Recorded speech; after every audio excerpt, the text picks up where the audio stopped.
subscribe.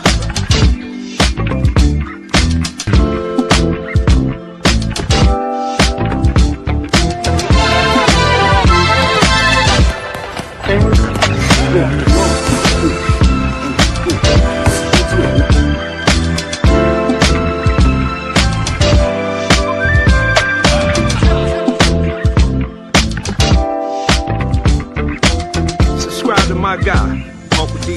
Tell him Big Bad sent you. Dennis Spurling. I'm an attorney here in Houston, Texas. An advocate for black men, largely because I am a black man. I'm a black father. I have black sons. Hey, man, I do what I do.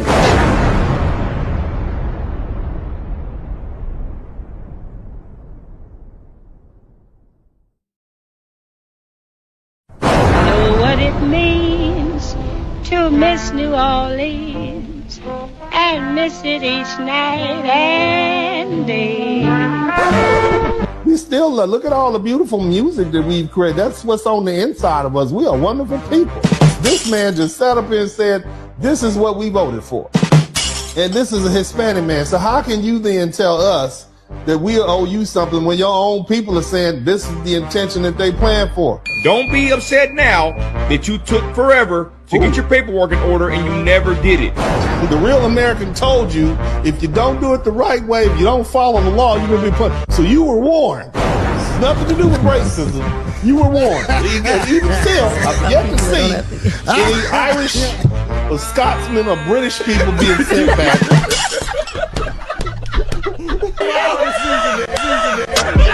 I'm from a city, hitters really thinking they pot boy. Hit with a few shells, congratulations, he a hot boy. Locked up so long, he know nothing, he a block boy. All she know is just being about her paper, she a hot girl. Wish she could hit a lick and then fade him, she a block girl. Personal Olympic, dismount, buck break him, you a not girl. How you think we up and off in that water, keep it cotton girl. All I'm doing is talking to your daughters, close your mouth girl. I'm in New Orleans, high, surrounded by that water, high. Projects all is high, blues music, we brought it high. Your people moved on the East Coast, all from New Orleans, high. Sugar coated, it turns to sugar, we call it high. Truth hurts, it taught us high. Look down on us others, high. Been rapping for Bronx, knew about a hip hop, you started high. Iconic, immortal, high. That's us up and you owe it, high. Jazz music, we poets, high. Every day we blowing high.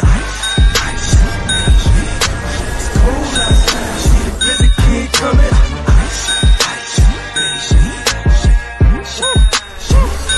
Cold with it. Cold outside, see the blizzard kid coming.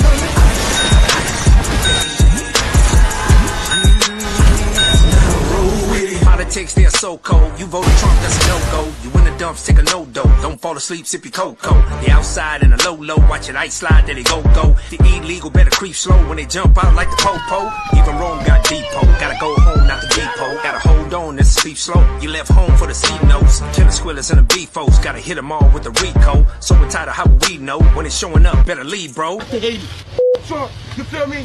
Yo, Biden forever, bro. Take Obama for everything that he did. Run, Forrest, run! Run, Forrest, Run, Forrest, run. If you wait for it, I help, we're done. Better run, Forrest, run. If you wait for it, I help, we're done. Better run, Forrest, run. If you wait for it, I help, we're done. Better run, Forrest, run. If you wait for it, I help, we're done.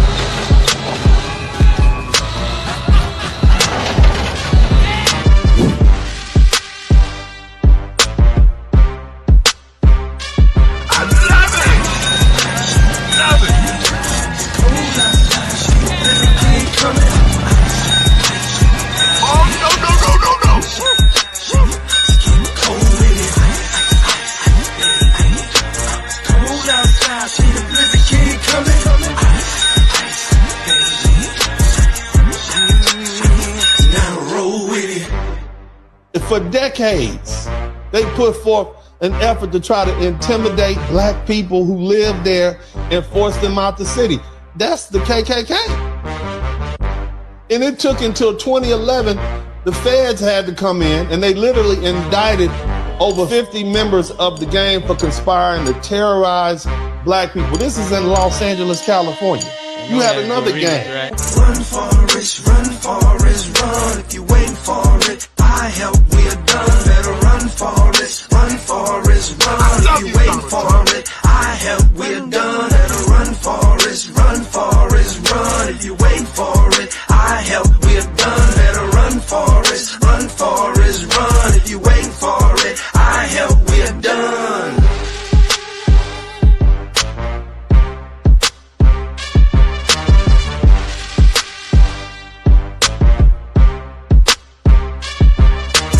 They made their bed, they had allies, and they basically sit on their allies. It is. So they have to eat the karma that they created for themselves.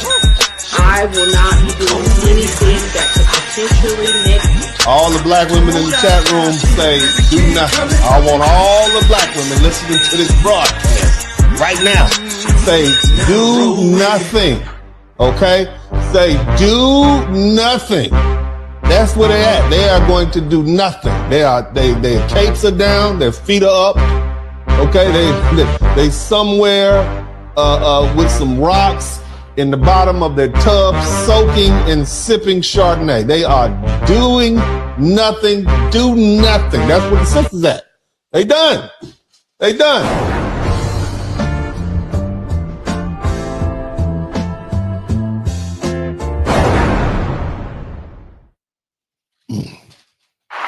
What's up? What's up? What's up? Welcome, everybody. Welcome to the broadcast. Shout out to everybody in the chat room, man. We got a blistering broadcast coming tonight. We just going to go ahead and we're going to get straight to it, man. So, again, my name is Dennis Spurling. It's the first thing I should do is let me be polite. I got to just wash this shirt. I didn't have a chance to press it. But either way, man, big shout out to my members. I want to give a big shout out to Mr. 43TX. Thank you so much, sir. Mr. Pooh Man 313, part of the Wrench Mob. We also want to give a shout out to all my members in here. Make sure we give a shout out to the members. Shalik Williams, those are the real MVPs. Thank you so much. Barry Little, thank you so much for your membership. Membership is growing. We'd like to get to 200 members. Right now, we're at about 164 members. There's a lot of great stuff in there. I'd hope for you guys to go to my membership stuff and just look at especially some of the history stuff, especially for you guys who are interested in military history. That's something that I like. But Devin Townsend, thank you so much. Who else we got up in Braxton, the Snake Fiend, thank you. But I want to make sure I give a hand clap to my members. Good looking out. I appreciate all my members. Man, yeah, we got a lot of people in here. All Mystic Medic, I think I said that already. So anyway, B Tisdale, I see my members. Look, I'm gonna give a shout out. I'm talking to my members because the members are the ones that make my job easier, man. That's what I'm talking about. But anyway, family. So as you guys know, Donald Trump and his new administration has put Latinos in a hot seat. And you know, as oftentimes when people get put in the hot seat, they start looking around for help. You know, they start help, you know, help. They start calling in favors and stuff like that. And typically black folks are usually the first ones lined up. And so black people have been markedly silent as a result of just exhaustion, I would think, you know. And since Donald Trump's reelection, like I said, in 2024, and his swearing in January 2025, we've seen a wave of Mexicans and Latinos asking black people, where are you? Right? Where are you? Somebody type, where are you in the chat room? Right? They've been claiming that they stood by us. They've always had our back. Somebody type always in the chat room. Shout out to B Tinsdale. That's what I'm talking about. Let's see if I can get 30 new memberships. I think it's only like $2 or $3 a membership, man. So we got 5 memberships. I'd like to get another 25 memberships popping today. Feel free to gift some people some memberships if you feel so gracious, especially if you feel like you're learning something. I count those as super chats also. So I'd appreciate if you guys did that. But nevertheless, you know, they expect us to march. They expect us to protest. They expect us to put our bodies on the line for them. But we need to be clear about something. Number one, it's not true. When they say Latinos have always been there, we've pretty much done this by ourselves. And despite their attempts at guilt and shame or pressure of Black people trying to get us go out there and help them burn flags and protest and participate in civil disobedience to try to push for policies that would allow undocumented immigrants to remain in the U.S., even though that's a violation of federal law, Black people are no longer falling for it. We're just not doing it. You see what I'm saying? We're not here for it. We're not doing it. And at this point, Black Americans are exhausted. We've carried this country on our backs for centuries. And we have our own battles to fight. You know, we're trying to get rid of this gender war issue. And I think the environment is going to cause for that to go away. And we recognize that Latinos and Mexicans included have never really stood by our side in the actual fight. You understand? And so who has really been in the fight for liberation? And when we look around, when we look through history, it's been Black people. Shout out to Simple Shit TV. Thank you so much for being the first person to contribute to the Super Chat. Good looking out. Crazy thing about it. And when we look at the Black liberation, shout out to Urban Eagle. Thank you so much for the super chat or the super sticker. But when we look on the front lines, all right, we see Black people. I look at the pictures, look at the video footage. Who do you see? You see a lot of Black people, and you see a couple of white folks, and some of them are Jewish, but you don't really see a lot of Asians. You don't really see a lot of Arabs. You don't really see any Mexicans. You don't see those folk getting hosed down. And that's primarily due to the fact that back in the 50s, 60s, whatever, America was mostly Black and white. But we, for the most part, were the bodies on the front line. We fought for equal rights. We fought for voting rights. Okay? We fought against segregation and racist policies. And where were the Latinos? They were not marching with us. They were not getting arrested alongside us. They were in the courts fighting to be classified as white. Yeah, you heard that right. And for too long, we've been sold the myth, the lie that Black and brown people have always been united in a struggle, and that we always fought together and against oppression. And that's just not true. And history bears that out, you see? And we you know, the thing is, when people lie, it's not cool because it distorts the truth. It's not like we had some unbreakable bond. Native Americans held slaves. Black men, as Buffalo Soldiers, fought against Native Americans on behalf of the United States government. Nevertheless, we don't owe them any our time. We don't owe them our activism, and we don't owe them our sacrifice. And the truth is, they don't owe us anything either as a group. Now, what I will say, of course, you're going to have friends. Of course, you're going to have individual relationships. You're going to have familial ties. But as a group, when we start talking about group dynamics and group politics, it's different. And you need to understand that. Now, again, Black people have already done enough for this country. We've fought, we've died for justice. Shout out to T.R. Freedom. Shout out to Hootie. We fought, we've died for justice, while others have stood on the sidelines watching and waiting to reap the benefits or struggle. Now they want to demand our presence and our labor and our voices. But the thing is, when have they ever fought for us? Right? Again, we don't owe anybody anything. We don't have to show up. Now, again, as I said before, lately, there have been growing choruses of voices claiming that Black people should be grateful because enslaved Africans escaped Mexico, right? A Black, we taking it back a little bit. We're going to get there, but let me lay this foundation first, okay? There's a young lady on the internet, a little young Hispanic lady. Let me see if I can find this video. I want you guys to hear what this little lady has to say. And she means it. She actually means what she says. And the folks are saying stuff enough that I'm like, okay, well, let me go ahead and address it.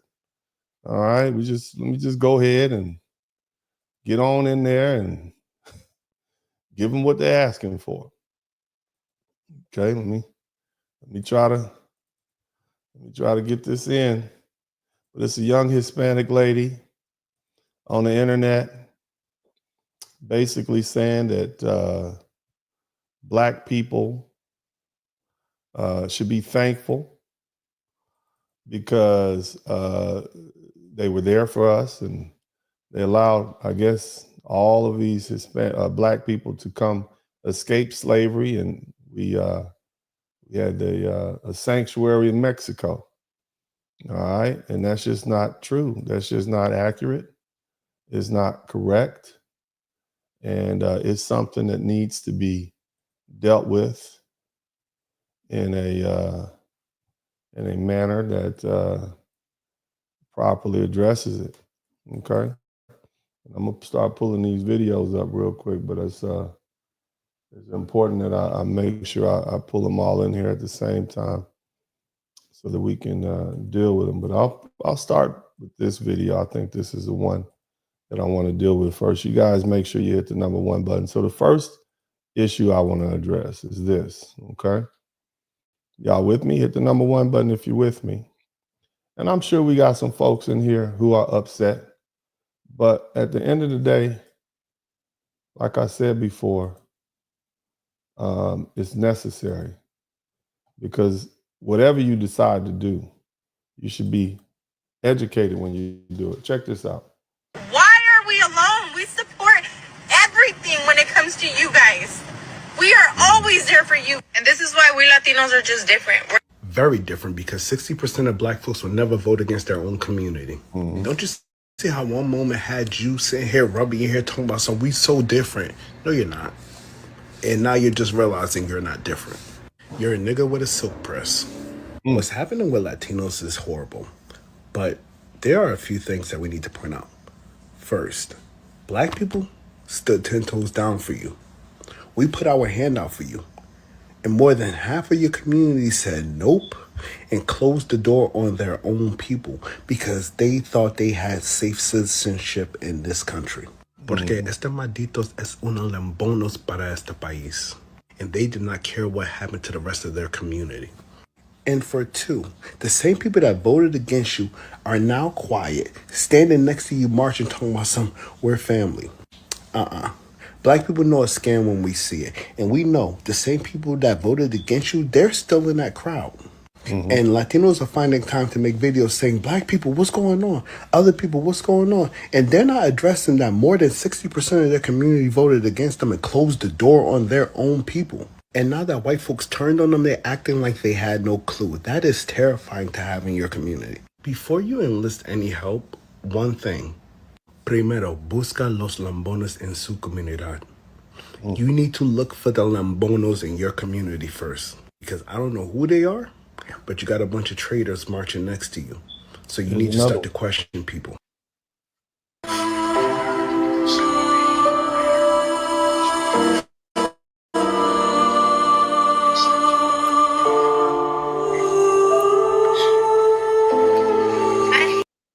How many people from the Black community are telling me to go back to Mexico, telling Mexicans to go back to Mexico because we're illegal and it's a crime.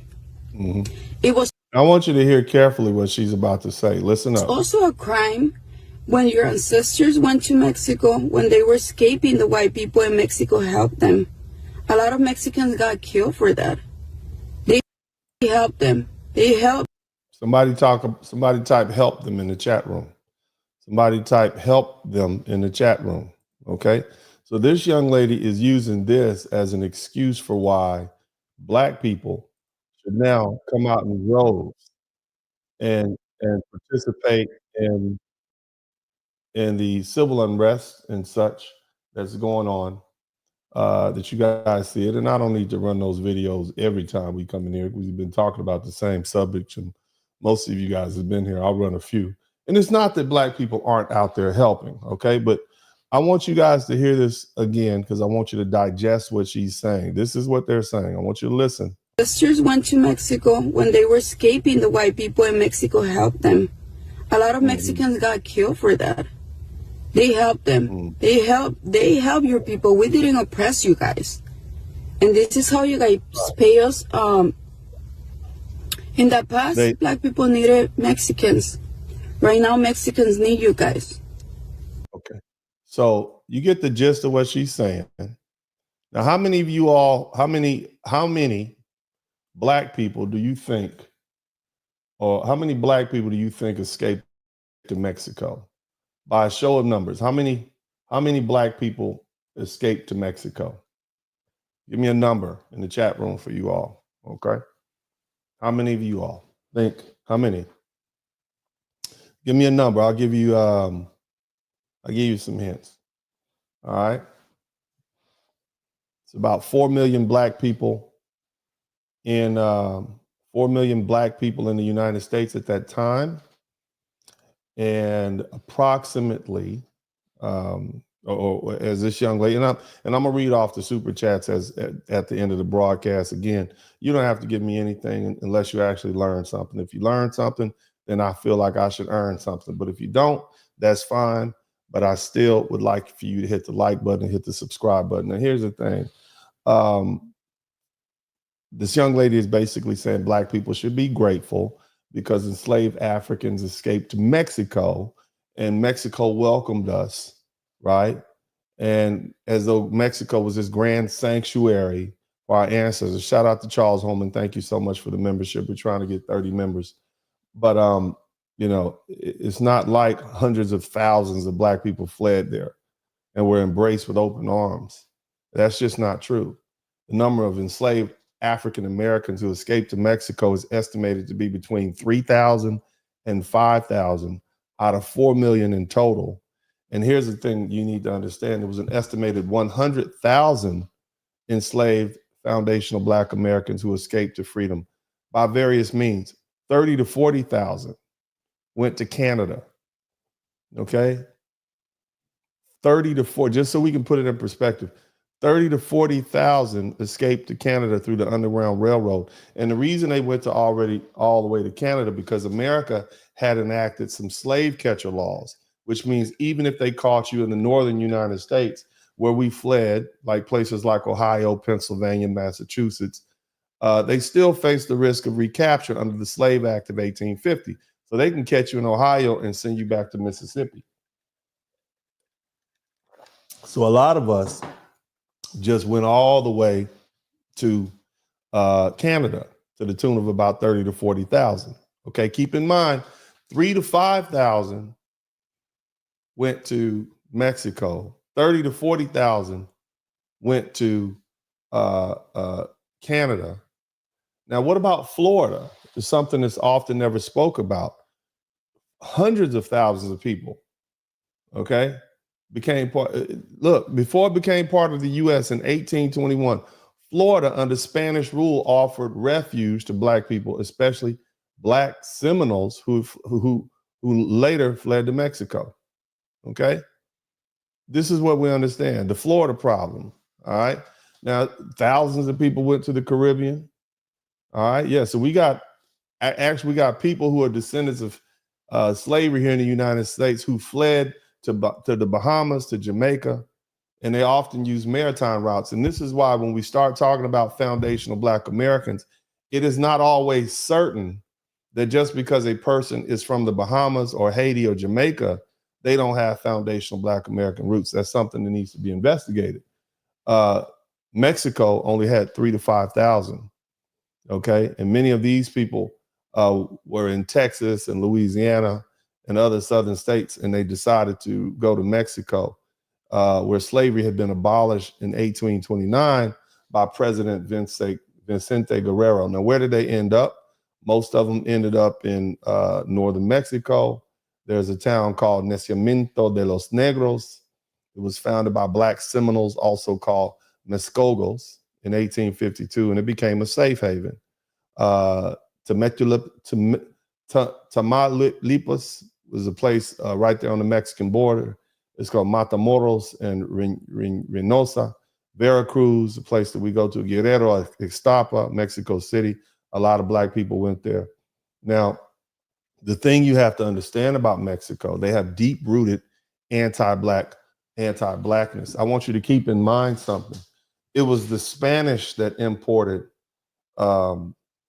this racism to the United States, probably because they had just gotten rid of the Moors after 700 years of occupation.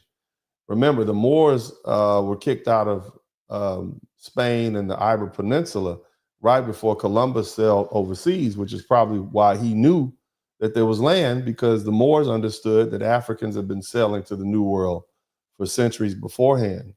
Mansa Musa's brother actually sailed to the New World, ended up in Brazil and worked his way up the coast. So keep that in mind. That's something that I actually talk about. It's in one of my broadcasts. If you guys want to go into my membership, you can find it. But the thing about Mexican culture, which is stemming from Spanish culture, it has an ideology called mejor la raza. It means to better the race. Okay. And I want to give a big shout out to Mr. NS. Thank you. Represent, bro. All the best. Thank you so much. I appreciate that. But it teaches those who are of the Spanish culture, which includes Mexicans, that in order to better the race, they must erase blackness. And this is the same mindset that runs deep, not just in Mexico, but throughout Latin America, a continent where anti-blackness is built into the very foundation of their societies, from skin bleaching to racial hierarchies to open discrimination. These cultures idolize whiteness and they reject blackness. And so we need to stop pretending. Let's stop trying to rewrite history, okay, to fit a false narrative. Black people fought for our own freedom.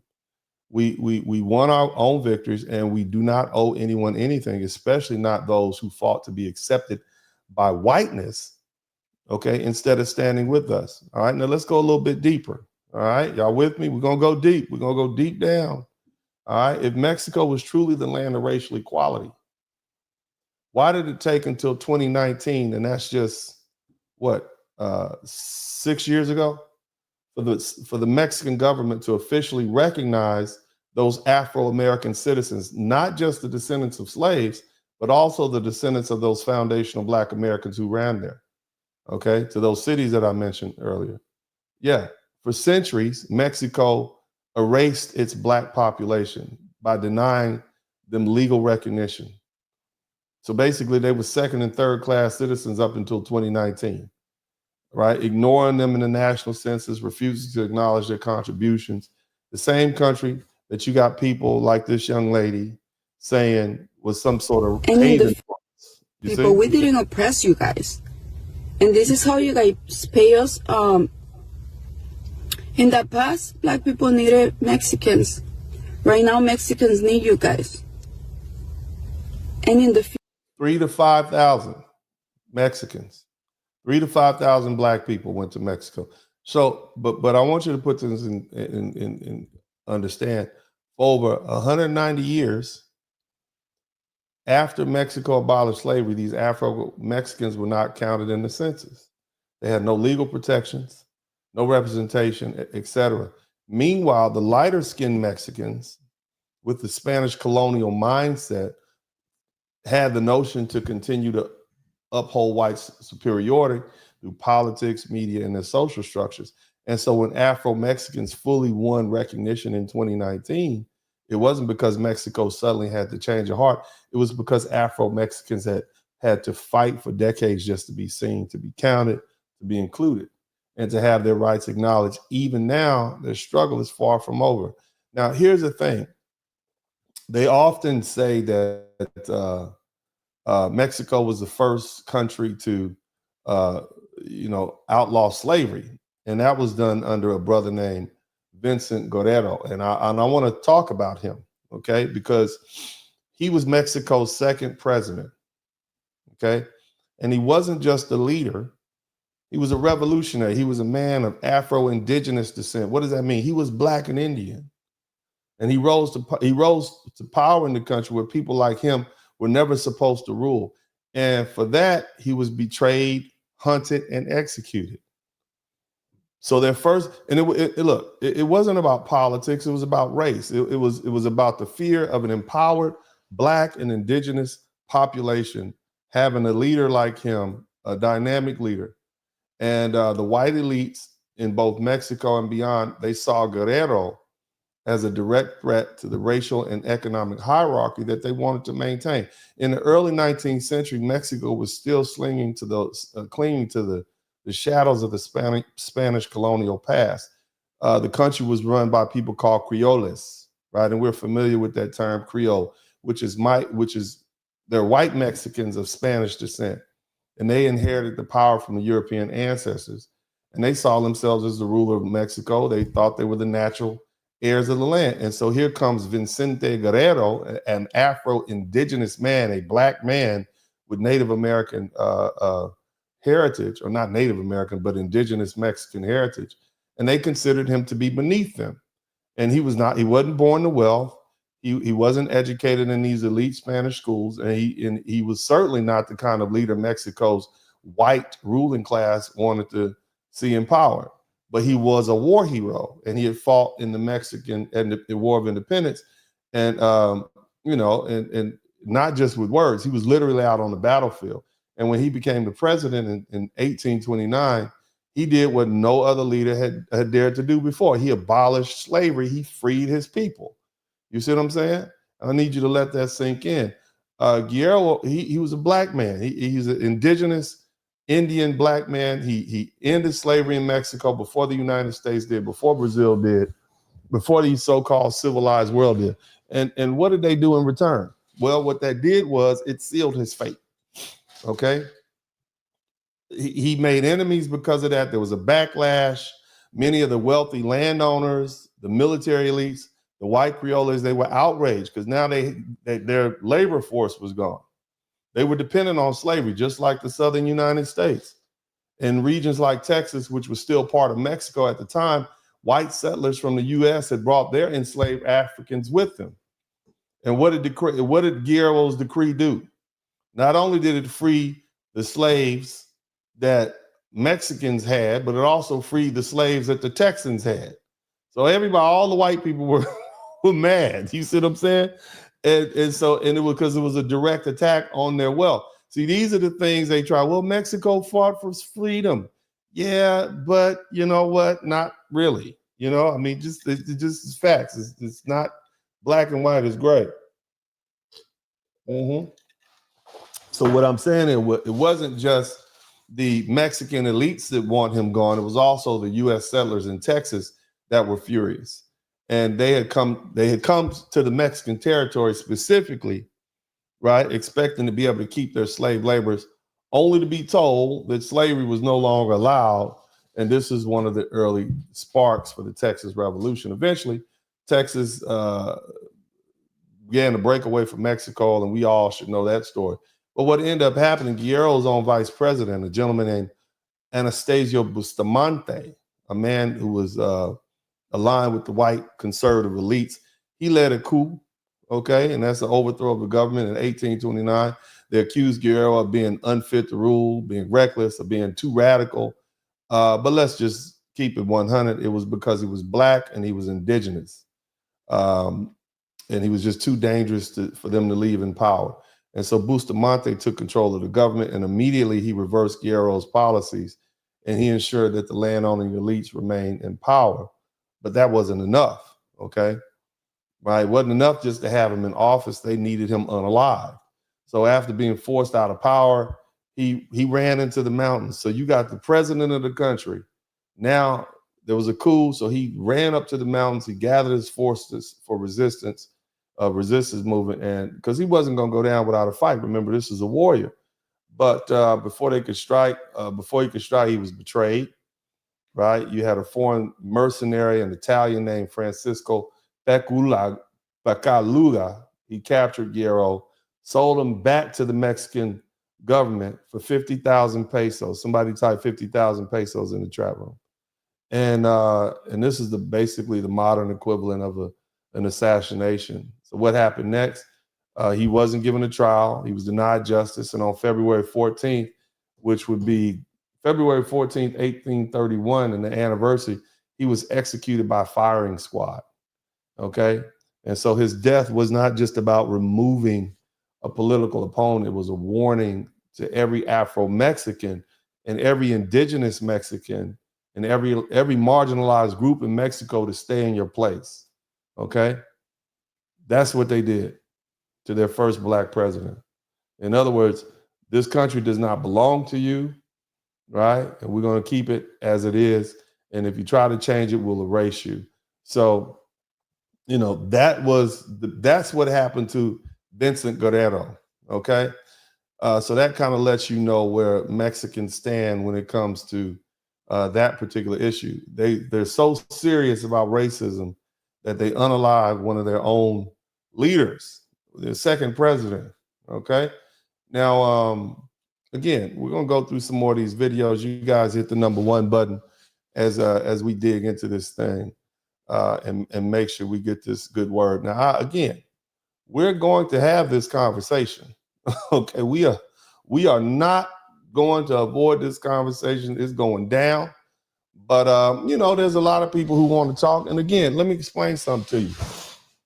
As an individual, for the most part, you can be cool with anybody, you know. And there, I've seen a lot of brothers out there. It's not that we as Black people have always stood for other minority groups. So we're not the issue. But the bottom line is when they start saying you owe us something, that's just not true. Okay, let's look at some more of these videos. Hit the #1 button. As I was gonna prep for dinner, I came across that post. I'm sure a lot of people have seen it, of that chick who said that she was happy to see the little 2-year-old being ripped from her parents because of the mass deportation. Now, we're all entitled to our own opinions, and I understand that. Here's mine. Don't use our culture to level up your establishments. No more fucking Taco Tuesday for you guys. I've also heard a lot of this. Look, white people are going to steal your culture no matter what. That's what they do. Okay. You're not going to be able to get away from that. You know, saying don't eat tacos is just going to make them eat it. Even crying on the internet is going to make that's going to empower them. But I mean, you know, these little threats are not your establishments. Change it. Change that shit real quick. You can have Sloppy Joe Sundays or you can have Mashed Potato Mondays. I know it sounds boring, but that's how it is. Yeah. When you are at Disneyland, do not order a churro. Go have yourself a pretzel. Don't drink our tequila. Do not drink our beer. They're going to do it anyway. I know it's #1, but don't drink it. Have yourself a Coors. Have a taste. It's funny how everybody's true colors are coming out, especially the Black people. I made a video a couple days ago where I said... I want you to understand what she's saying. I think it's funny how everybody's true colors are coming out, especially the Black people. I mean, here's the thing. I find it intriguing, to say the least, that you have all of these white people who are saying some of the most horrible things that I've ever heard. You know, I mean, you know, how many times do I have to show this lady? Separated, if somebody's getting deported, I actually find it hilarious. It gives me a great deal of comfort. I have no sympathy that your child might grow up without a father because he got sent back to Mexico or whatever. I mean, y'all are welcome to go with him. Don't forget that's an option. That's a choice that you're making, right? I don't have any sympathy for your little videos that you're making on social media with all the tears. I don't give a shit. I'm actually fucking laughing at you. Where's the smoke for this young lady? Where's the smoke for these white folks? You know, you got all the smoke for Black people who, for the most part, always stood with every oppressed group in the United States. But where's the smoke for this person? And I got another video. I don't even want to show it. This young white male is saying some horrible things, you know, and it's like, where's the smoke for these people? You have all of this animus that you want to direct towards Black people. And it leads me to believe that it is not just about being rebuffed or being told, hey, we don't want to get in, we're tired, we don't want to get involved. It has a lot more to do with the racial animus. And that's what I think. Now, again, you know, we have to look at this. Now, I guess, you know, we really just have to really dig in. That historically black and brown people have always unified against white supremacy. Even though, yes, you still have those 1%. I want you to listen to this, fella, because I'm going to address this next. Percenters who go against their own people. Yes, you have natives who owned black slaves. And yes, you had free blacks who owned indigenous slaves. But historically, 9 times out of 10, we have unified and made great strides. You have to... Somebody type 9 times out of 10 in the chat room. 9 times out of 10 in the chat. Do me a favor. Type 9 times out of 10 in the chat room. Let's keep listening to them. To realize that when somebody's rights are being stripped from them, then you are next. And historically speaking, it has always started with the native peoples of the land and then moved on to everybody else. So the fact that you have brown people being targeted all over the country should let you know that everybody else is next. None of us are safe under this umbrella of white supremacy. But yes, we are not next. We are not next. We are first. Okay, that's what you need to understand. Now, you kind of get the general gist of what he's saying. If you guys don't help us, you guys are going to be next. And so here's what I want you to understand. Let's look at what the Hispanics were doing in the civil rights movement, because I want to. There's a young lady who asked this question, and I'm going to put her up here because she said, where were the children of there's a gap that she wants to fill. Let me see this. History, and I'm trying to understand, where were the Asian and Hispanic kids during the segregation era? Like when it was whites only and coloreds only and the black people were integrating into white schools, where were the other races of people at? Because when you look at... Shout out to Dennis Spurling. Did y'all hear that? She said there's a gap in history, not for me, but for her. White schools, where were the other races of people at? Because when you look at the history books, you only see black and white kids. Like you see an all black school and an all white school, and that's how they talk about it in the history books. Like this school's all white and this school's all black. And and I know they said colored, so you'd be like, oh, like everybody, but you never saw Asian kids at black schools. They weren't in the pictures. Or Spanish kids at black schools. So where did they go to school? And did they not care about Where were they? Somebody type, where were they? Have you all ever wondered where they were? Where were they? Have you all ever wondered where were they? I've wondered that. And then I answered the question. And let me help you out. Let me go ahead and truncate this real quick so we can just go ahead and cut to the chase and let you all know and where they were. Listen to this. Things we're trying to figure out in the course of this project is the ways that African-American civil rights workers and Mexican-American civil rights workers did or did not collaborate on things. So the question is, this young man is a shout out to Billy X. The question is, he's assuming, like many of you assume, that black and brown people must have collaborated. And this young lady that we saw earlier said, well, where were they? Right. And the black people were integrating into white schools. Where were the other races of people at? Where were the other races? And this fella right here is saying, what? This is Mr. 9 out of 10 right here. Listen to 9 out of 10. Peoples of the land and then moved on to every.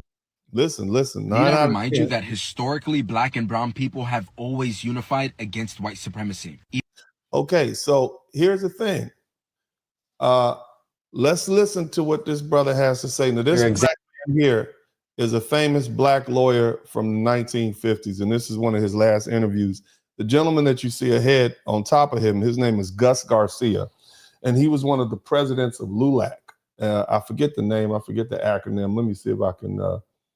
LULAC was Latin Unified. I forget. I'll look it up and give you the acronym. But the bottom line is, he's going to tell you where the Latino civil rights movement folks were. Civil rights workers did or did not collaborate on things. So were there examples in the Democratic Party or in your legal career or in any other area where that happened? Now, the brother is going to try to be very judicious, okay, and very politically correct. But listen to what he has to say, and I'm going to give it to you straight when he finishes. Let me say it to you this way. There was not a whole lot of coalition with the Mexican-American community. We did all, well, let me be real candid. Back in the good old days, when the Mexicans had certain privileges that were denied blacks, When the Mexicans had certain privileges that were denied to black people, what the brother is telling you is that the Mexicans had fought to be classified as white. And so they were reaping the benefit of literally being white privilege. They really fought for white privilege. It was on the books. They were classified as white. I'm going to go into some detail. You're going to learn something tonight. You're not going to like it. It's going to make you uncomfortable. It's called the League of United Latin American Citizens. And this actual organization excluded black people all the way up until they changed their constitution. But I'm telling you what the history is. You don't have to like it, but it's going to be what it's going to be. You're going to learn something tonight, whether you like it or not. They made the difference themselves, too. After the Civil Rights Movement became successful and we got the passage of the Civil Rights Act, the community, or the statement in our community was, Mexicans started saying, me minority, me minority, me minority. In other words, after black people fought and achieved civil rights in the United States, the Mexicans and the Latinos all of a sudden said, oh, well, we're going to be brown now. We don't want to be white anymore. I'm going to go into the details. It was only after that point that they began to actually proclaim themselves as a minority. All right, so let's go back to this young lady. She has a question. Let's answer her question. I'm trying to understand, where were the Asian and Hispanic kids during the segregation era? Like when it was whites only and colors only and the black people were integrating into white schools, where were the other races of people at? All right. So, they didn't fight alongside black people as oppressed people. They literally fought to be classified as white. Mexican Americans in the U.S. spent years filing lawsuits and petitioning the courts to try to reinstate their white status after it had briefly been stripped away in the 1930s U.S. Census. They didn't fight to dismantle segregation. Instead, they fought to make sure they weren't grouped in with black people. They won a school desegregation case called Mendez v. Westheimer, Westminster, not because they believed in equality for all, but because they argued that they were white and therefore shouldn't be treated like black people. Here's a summary of the case, okay? Mendez v. Westheimer was a 1947 federal court case, and it challenged the segregation of Mexican American students in separate Mexican schools in 4 districts in Orange County, California. For you all who know California, Orange County is like right outside of LA. And so it went up to the appellate court, to the Ninth Circuit Court of Appeal, and they ruled that this segregation was unconstitutional because it hindered English learning and cultural integration, and it violated the students' right. Here's a little bit of the background, all right? Mexicans, up until this time, had been historically considered white, and they attended white schools. So you ask yourself, where were they? Where were they? I just found a gap in history, and I'm trying to understand, where were the Asian and Hispanic kids during the segregation era? Like, well, the Mexican kids were with the white people, attending the schools with the white people. Okay, that's where they were, and they were doing a lot. They were doing a lot of stuff along with the white people that was not helpful to black people. Okay, again, Mexicans were historically considered white. I'm going to put the citation of this case in the I'm gonna put it right here for you all who are astute. You can pull it up yourself and read it. But the bottom line is, in Westminster, the Mendez children were denied admission based on their skin color. Now, here's the cold part about it. So dad has some children, and let me see if I can pull this up. This little girl right here was one of his daughters. And this pretty little girl right here up in the upper left-hand corner. When you look at her, she's clearly dark. Now her cousin, I know that's too small. Let me try to make it bigger. Let me make it bigger. You see her? Can you see this little girl here? Right? A lot more indigenous features, right? But she was denied admission based on her skin color, but her light-skinned cousins were accepted. So she wanted to go to school with her cousins. The family wanted her to go to school with her cousins. Okay, but they wouldn't let her in. And 5 Mexican-American fathers, including a gentleman named Gonzalo Mendez, sued 4 school districts, arguing that the 5,000 children were unlawfully segregated. Another, they were trying to put the little dark-skinned Mexican children in a Mexican school. You didn't have to go to school with the black people, but you can't go to school with the white people. Your little cousins can go to school here because they're light-skinned Mexicans. Okay, they're light-skinned, they can come. But the little dark-skinned Mexicans can't go. So what did they do? Well, the U.S. District Court agreed and said, yeah, we got to put these little Mexican kids in the white school. You can't have them over there with the darks, right? With those black people. And they said the segregation violated the equal protection under the law. And the school district appealed. So the school district said, nah, we don't want these dark-skinned Mexicans over here because doggone it, next thing you know, the blacks will be trying to get into our school. Shout out to a brother from down under. I mean, my God, we don't want them. That's just going to open the door, right? So what happened next? Well, the Ninth Circuit upheld the ruling in 1947. And so not on equal protection grounds, but because the segregation was not authorized under state law. You can't put these Mexicans in their own school. We already got school for whites and school for blacks. Just put the Mexicans in the school with the whites. As long as we keep these blacks out here, we don't open up this door. But the case did not directly challenge racial segregation, okay? It was a step towards desegregation, but it was not helpful. And so in the Mendez Westminster case, it did influence Brown versus the Board of Education because at least you had something on the books. And Thurgood Marshall, our great legal scholar who ended up being the first Black Supreme Court justice, he and the NAACP Legal Defense Fund wrote what is called an amicus brief, and that is a friendly brief, a brief that's friendly to the court to add on to try to put our 2 cents in. It didn't necessarily align with either party, but that was our way of pushing the fact that, hey, we got to desegregate this stuff. Now, the thing is, it didn't overturn Plessy versus Ferguson. It was just saying, hey, we're white. So literally, they spent time fighting to be white. When the question is asked, where were... was white. Listen. I just found a gap in history, and I'm trying to understand where were the Asian and Hispanic kids during the segregation era? Like when it was whites only and coloreds only, and the black people were integrating into white schools. Where were the other races of people? Mexicans were trying to fight to be classified as white. They wanted their white privilege. That's where they were. They didn't want to be over here with us darks. So, you understand what I'm talking about? No. And so when you hear people say stuff like this... Need I remind you that historically black and brown people have always unified against white supremacy? Even though, yes... No. They wanted to unify with white supremacy. That's what I'm trying to help you understand, brother. They wanted to unify with white supremacy. Did nobody want to be over here with us darks? You understand what I'm saying? So, us Mayates and Moreno. They didn't want to be here.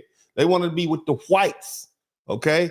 That's what you need to understand. So did we clarify that? Did we get that understood? Again, let me see, because for far too long, history has been rewritten to falsely suggest that Mexican Americans and Black Americans have always been allies in the fight against racial injustice. But the truth is, when Black people were battling the horrors of Jim Crow, Mexican Americans were not standing with us. They were fighting to be classified as white. They did not oppose segregation for all, but instead they sought to exempt themselves from being aligned with Black folks. They wanted to be aligned with supremacy. You see what I'm saying?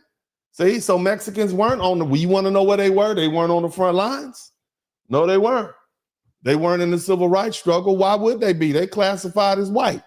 And so, they had to undo what of course, this does not go over well with the typical white American, because they're like, clearly, you might be calling yourself white, but you don't look white to me. And that's why they had signs up that said no Spanish, no Mexicans, ... But again, okay, they actively rejected Black solidarity.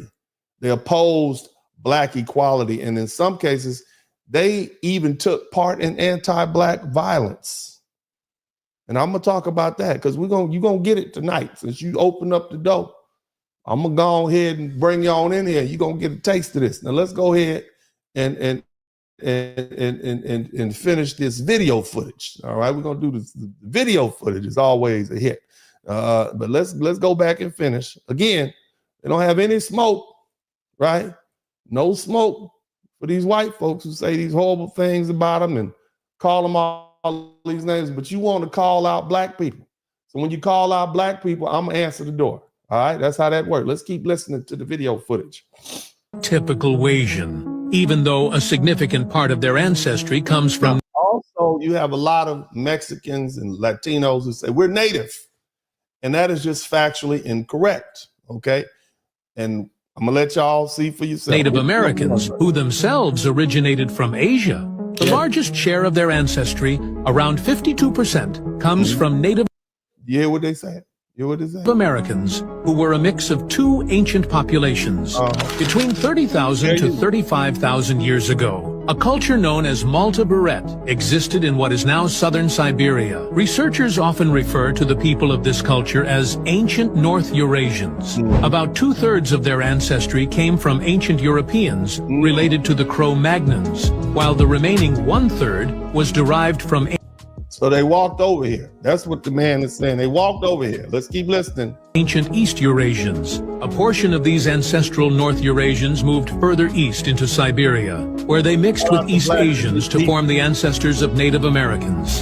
This group later settled in Beringia, the land bridge that connected Siberia and North America, where they remained in isolation before migrating into the Americas. Native Americans today still derive between 30 to... Well, the question we have to ask ourselves, and I'm not trying to take anything away from Native Americans, but are you really native to America if your people immigrated here from Eurasia over a land bridge thousands of years ago? I think factually that would be incorrect. Now, I'm one of the people who believe that this earth belongs to everybody. And the one who gets a chance to rule is the one who's strong enough to win it and hold on to it, or take it and hold on to it, depending on how you look at it. And that's just it. And so at this particular juncture in this short time period of man that we've existed on this planet, white people are in charge, and they have been in charge for the past 500 years. Okay, and they've been able to take it and hold on to it, so they have title. We all have title. No one has title. It is what it is.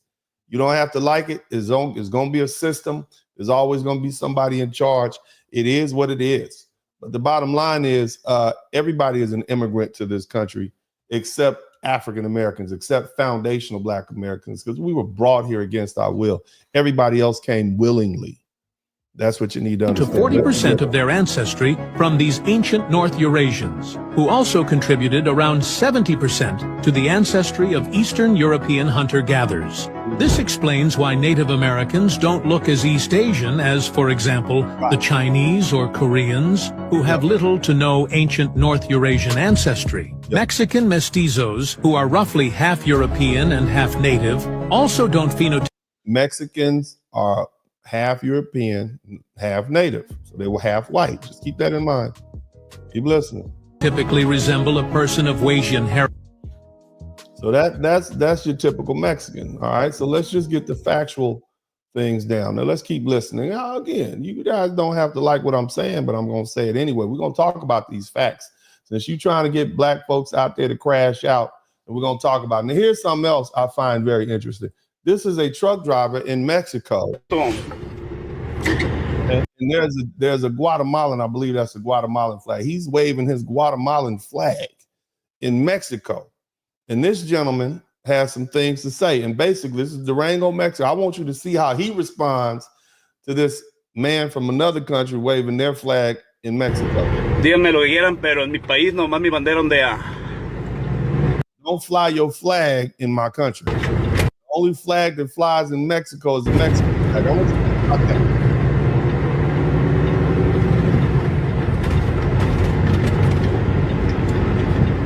Vamos a apuntarle a este tipo.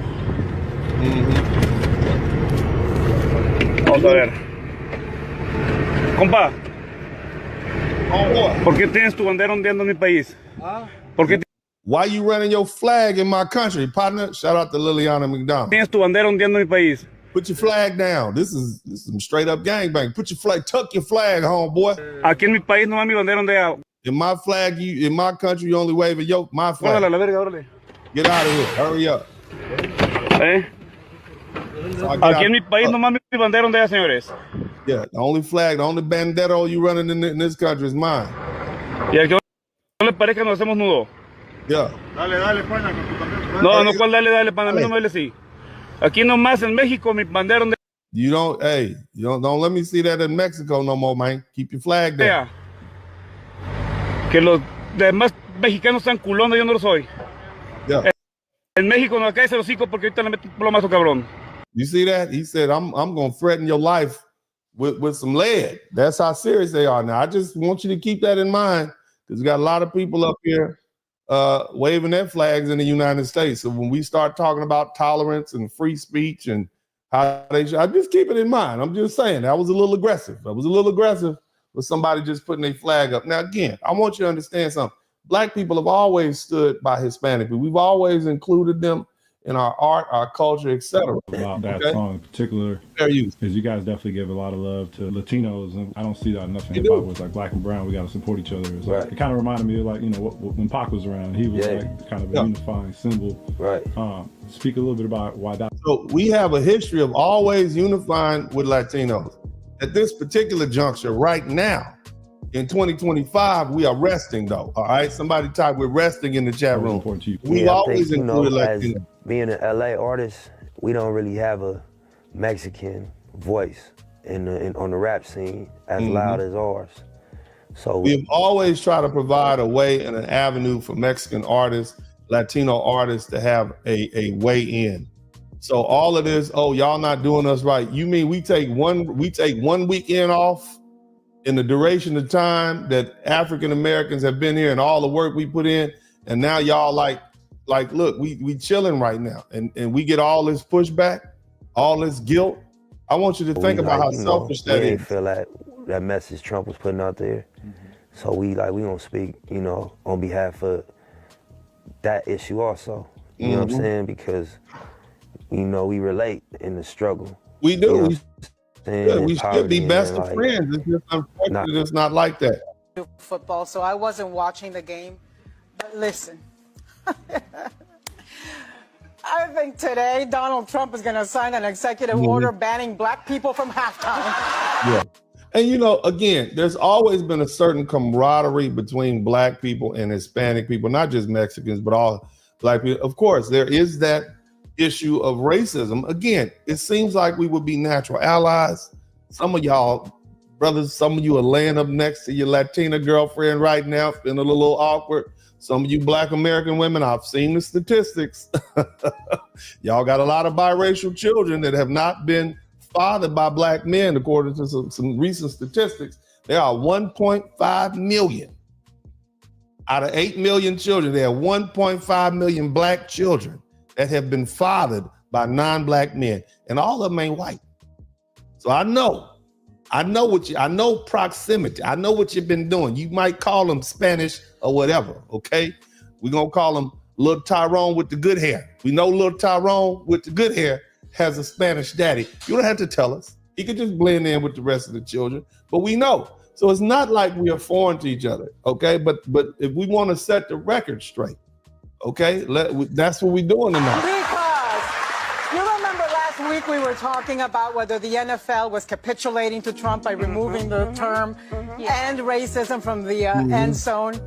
Boy, did they. Absolutely not. There's too many N-words out there on the field on that Sunday. I don't think he's capitulating, but yeah, it's a good not point. Capitulate to Trump. Not when at all. I saw Samuel L. Jackson, anyway, dressed as a black Uncle Sam. Right now in Washington, D.C., the Google search. That's a little off. That we don't need to do that. We'll deal with that another day. That's somebody type Doge in the chat room. Somebody type Doge in the chat room. We got to realize as well, when we come together as a people, as blacks, Hispanics, and Native American Indians, no one really wants black and brown unity. The world does not want it. There's been a reason why these people have never came together. But see, the thing is, it's not black people keeping us apart from black and brown unity. It's that racist contention within the Latino community, that blanqueamiento, that mejor la raza, that's what keeps us apart. That's because you all are talking with two minds. One group wants to be white, and the other group, I don't know. You know, I can't speak on behalf of the indigenous and the dark people, but I do have spoken with a lot of people who are what we would consider Black and Latino or Afro-Latino, and they themselves face discrimination, not just in this country, but in places like Colombia, Brazil, the Dominican Republic, etc. Okay, so let's keep listening. Why we haven't come together for centuries now, and why they don't want us to come together. You can go look up all through our history. It ain't they that don't want us to come together. There are some forces pulling us apart, in largely because of some internal issues you all have. And there's times and there's eras where Blacks and Natives and Hispanics join together. You can look at Black Wall Street. You can look at the Maroon settlements. Sounds good, but saying that we don't need the support from Black people because we got each other. We got Mexicans, Hondurans, Salvadorans, Nicaraguenses. He basically mentioned all Central America and said, we don't need you guys. If you guys can't support each other, how is it that we need your support? Or how is it that we're going to even get your support? Anybody? We all saw that video, and that's the young fella. The implication is that Black people weren't unified. I find that very interesting, considering that 86% of Black people voted for Kamala Harris. That was 92% of Black women. Shout out to the 92%. And it was 79% of Black men who voted for Donald Trump, because they're compassionate, loving, wonderful people. Black people are. I'm talking about foundational Black Americans. Foundational Black Americans, those that voted for Donald, for Kamala Harris, they didn't want to see your families being torn apart. Okay? They didn't want to see you hurt. All right?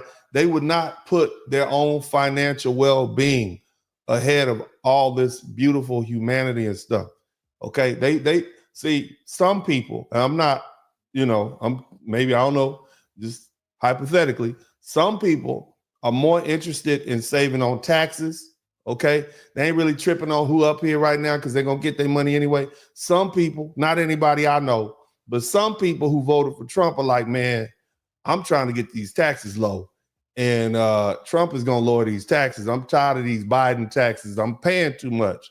All right, like I might have paid. I'm not talking about me, but they might have paid almost $200,000 in taxes, and they wrote that check. And they was mad. They literally had to take a little shot of that brown, you know what I'm saying, to just like put that check in the mail. I'm not talking about me, okay? But they realized like, man, I ain't really trying to pay all these taxes again. These Democrats are killing me with these taxes. So maybe I need to go ahead and vote for Trump. I ain't talking about me though, okay? Well, what I'm saying is some people out there who voted for Trump, and they was like, dog, look, I know families gonna get torn apart. That's gonna be bad, you know what I'm saying? But I'm gonna feel better if I look at my bank account and I don't have to pay a lot of taxes, okay? And so some of them might have voted for Trump. And that's, people gonna do it, vote your interest, right? That's what we gotta do, we gotta vote our interest. But what I'm saying is the beautiful, wonderful Black people that didn't want to see this happen, all shout out to all of the beautiful, all of us, Black people, but especially the Black people who voted for Kamala Harris because they didn't want to see families torn apart. Shout out to y'all, man. Y'all beautiful people. You're wonderful, lovely people. So it ain't everybody, okay? Black people try to help. So we unified. That was the whole point of that. But Latinos, 60% of y'all voted for Trump. So what does that say? Say you don't care about your own people. Let's keep listening. Man, guys, La Migra, bro. All you motherfuckers, bro. All the languages. Apologize for the language, but they're angry. They're angry because ICE is coming in and raiding and taking people's families and separating folks, and that's the cost that people have to pay to try to save on their taxes, because they didn't want to pay them high taxes. They trying to get that Doge refund. Know what I mean? They trying to get that money back. That way. Yeah. What do you guys want to tell ICE? ICE? Yeah. Bro, what do you want to tell ICE? Yeah. Oh, you, ICE. You on behalf of everyone from Watsonville, from the 831. You. Tell ICE. Hey, man, you. We taking over. This is our land. Ain't nobody illegal on stolen land, man. What do you want to tell ICE? I think it was fucking tired of these geriatric fucks here. trying to tell us who do we have beef with. What the fuck is a black job? A black job? I can tell you what a black job is, President. President of the United States is a black job, but let's keep going. What the fuck is a Hispanic job? What is any of that? Like, what? No. To my black brothers and sisters, the theys, the gays, all of them. Now don't put us in there with them. Hold on, you was winning when you said black brothers and sisters. Why you got to throw us in with the gays and everybody like that? Just say us. Just give us our own shine and our own time. Yeah, but go ahead. Let the Afro-Latinos, I stand with you. I always will. Shout out to all the Afro-Latinas, especially the thick ones. We love all the Afro-Latinas, man. All that. We shout out to all the thick Latinas. Good shout out to you, man. We appreciate you, thick Latinas. Like, and I know so many other non-black Latinos who do stand with you. And this is all conjecture. It's all bullshit. They want us to fight over scraps. We're not going to do that anymore. But see, again, y'all Latinos fought to be white. Okay, they spent 100 years fighting against being classified as brown people. And then when black people won these civil rights, they were like, oh, we're going to be brown. Now we're going to be brown now. So it was very opportunistic in my opinion. We already found our unity based when we were doing Black Lives Matter. And then what? It came in with like the vaccines. And now what is it? Black jobs? This is fucking stupid. Somebody type black jobs in the chat room. Hey, we need them black jobs. We know what black jobs are. Somebody type black jobs in the chat room. Keep listening. Y'all, for those that don't know, this Gas Monroe, you feel me? You know what I'm saying? Yeah. And look, let me tell you something. Black people are always, look, I might not be out there protesting, but there's some black people that's out there protesting. We all have ways of tried to unify with black people. I mean, with non-black people, whether it be Asian, whomever, Latinos, especially, because largely we're neighbors. We attend school together. We have family members that share. And the Gas Station Podcast, you feel me? And I'm with y'all today on this Blessed Tuesday, you feel me? Black History Month. But you know what I want to do? Because I'm tired of this divide and conquer. You got these celebrities up here trying to make us feel some type of way about different races. You got these people with a voice trying to make us feel a certain way about different races. If you been in America for over motherfucking, your family been in America for over 30 years, just your shit. I don't care what color your skin. I don't care what you look like. I don't care. You know what you're trying to say. Let's move somebody else. Yeah. Viva Mexico. Yeah. We all here. Viva Mexico. Now, I want you Latino folks who are watching, keep in mind that you have a cultural aspect called mejor la raza. Okay, you have what did George Lopez say? There's two things you don't do in a Mexican household. That's marry a black person or park in their front yard, and the people laugh. That's because you meant that. You have some intra-racism, some internal racism, and some anti-black racism. But look who you got running up next to you. You know what I'm saying? Look at that. In the freezer. Where's my garlic? See that? Look who rolling with. Look at that. Listen up. Listen up. I'm supporting everything going on with the movement right now. All the Hispanics out there, Latin culture. You got the support of the black community. Just know that. So tomorrow, February 3rd, we representing. I need all my African American community. He can't speak on behalf of all black people. I'm just telling you, you don't have the support of black people. We with you in spirit for the most part, but we're going to be at home because we're resting. I'm just going to say it again. We're resting, okay? Now you don't lie to them people like that on behalf. You can't speak on behalf of all. We already got rid of Al Sharpton, okay? You can't. Community, we supporting. We ain't working tomorrow. We ain't buying a motherfucker. I can't say all that. I'm not gonna say all that, brother. I'm just saying, just keeping it 100, because most black people live in the South and we don't have a lot of Mexican friends. That's a West Coast thing. It's an East Coast thing. But down South, okay, not a lot of Mexican folk. We don't really know Mexican. They not gonna not work because the Mexican Latino people are getting deported. I'm just telling you. You out here you ain't. Thing tomorrow. we gonna let them know we don't rock with this shit, all right? So I'm gonna need everybody and their mama to make sure y'all asses ain't working and you ain't buying shit tomorrow. Chill the fuck at home. We with the movement. They supported Black Lives Matters, so we about to support them. Do we understand? We making this shit clear. Black and brown are taking over this shit. Black and brown are taking over this shit. All right? We support it. Let's go. Okay. Well, you know, I'm going to disagree with you on that. You see what I'm saying? I think we should let him, you know, let him, he'll find out on his own. Okay. He'll find out on his own. My man says that Blanqueamiento is not part of the Mexican culture. Let's look at the video. See what happened. There's still 2 rules in the fucking Latinos family. We got somebody named Soy Tu Padre 909. You're wrong, Dennis. Mejor la raza, or improve the race, is primarily a Latin American thing. Okay, primarily does not mean exclusively. So what you're trying to say is that Mexicans aren't racist. That's what you're trying to say? Okay, and particularly with Afro-Latino stop spread. Let's hear what this Mexican... Don't marry somebody black. What did he say? What did he say? Let's listen to him again. There's still 2 rules in the fucking Latinos family. Don't marry somebody black. And don't park in front of our house.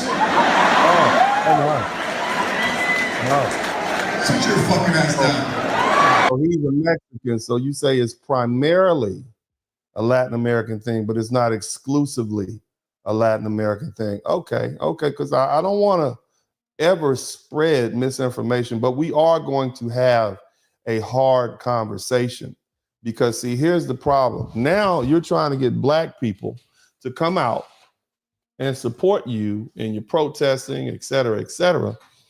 But the thing is, you're trying to pretend as though you've always been there for us. Duke University reported that 60% of Mexicans in the country illegally said that Black Americans were lazy, were not good neighbors, and did not work hard.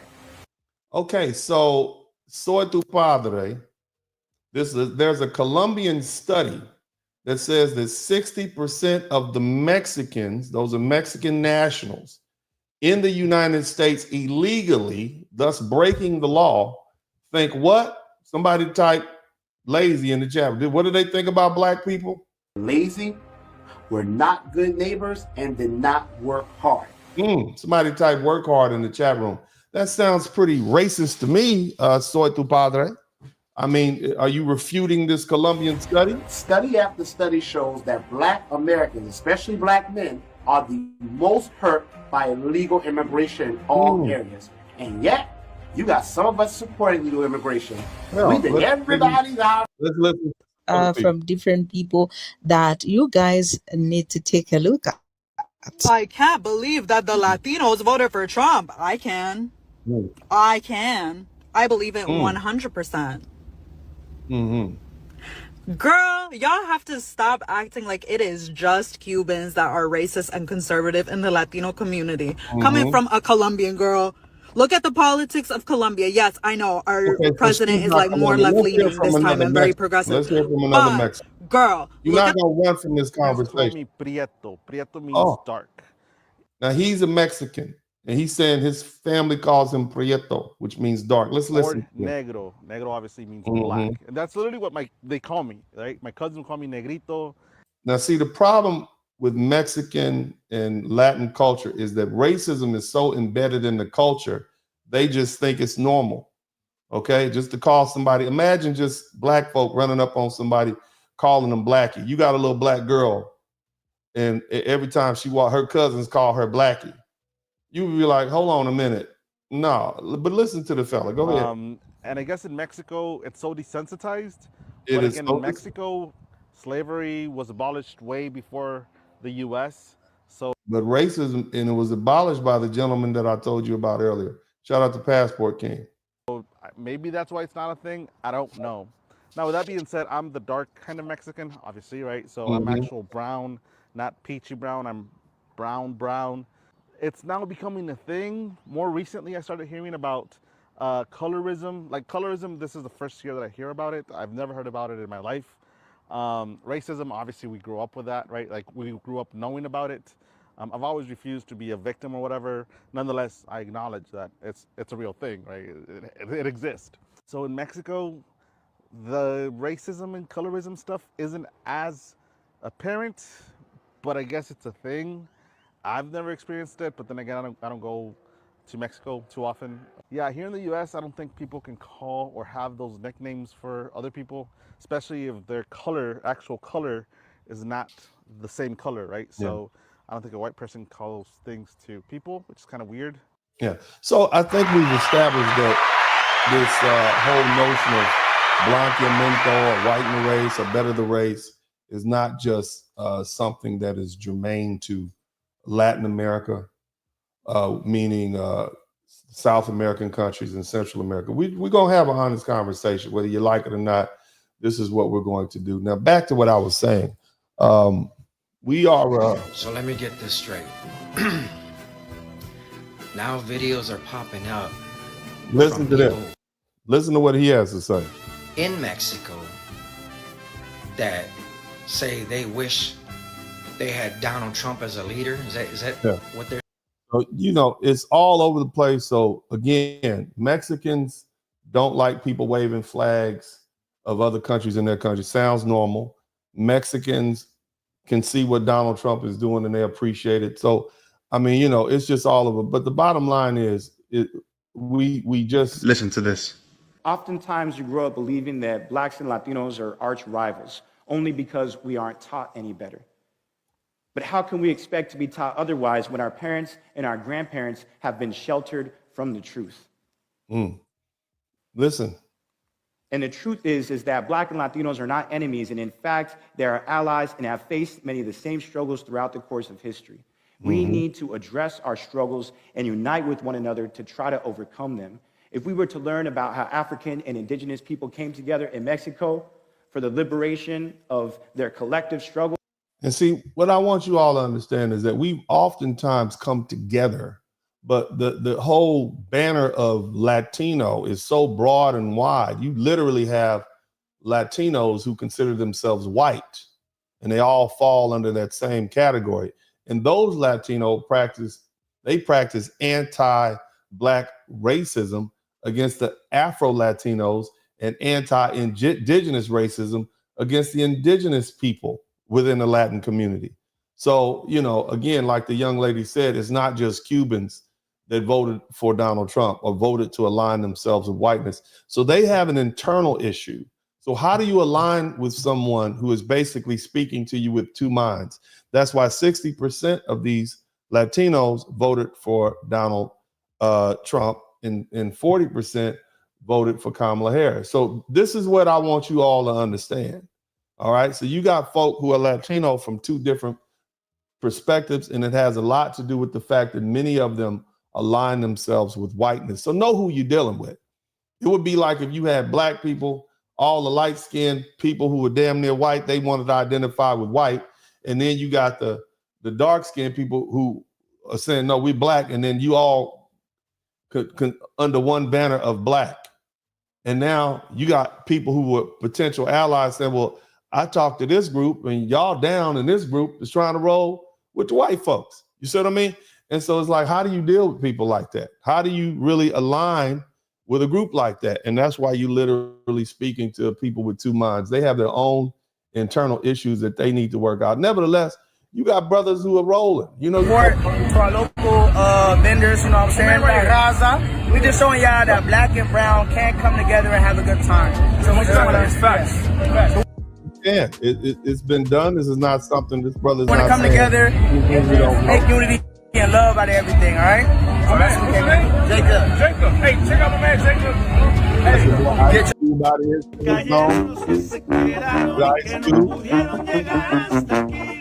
Standing with the brown hermano, right?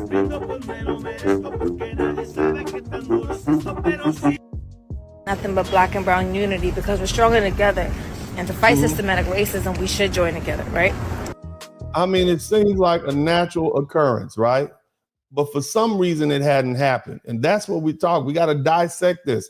Now, so let's let this little And I want to speak to my Latinos now, because many of us, not me, but many, always like to grow up in a family where they'll be like, don't bring no black person home. So you think what she grew up in a family that said what? Maybe I didn't hear that clearly. Let's keep listening. Bring no black person home. Don't bring no black person home. How are we supposed to align with people that got family members that say don't bring a black person home? You literally are openly racist and you preach racism. How do you expect black people to be cool with you? So you think that if you cling on to your white side, Papi, that they accept you? Papi, they don't fuck with you either. And it's crazy because you're missing out on beautiful black chocolate kings, beautiful chocolate queens. You like the fact that you can tan in the summer. You like your little melanin color. Who that come from, Papa? Stop missing out on beautiful love off of the basis that your family is racist. Talk to them. Cut that shit out.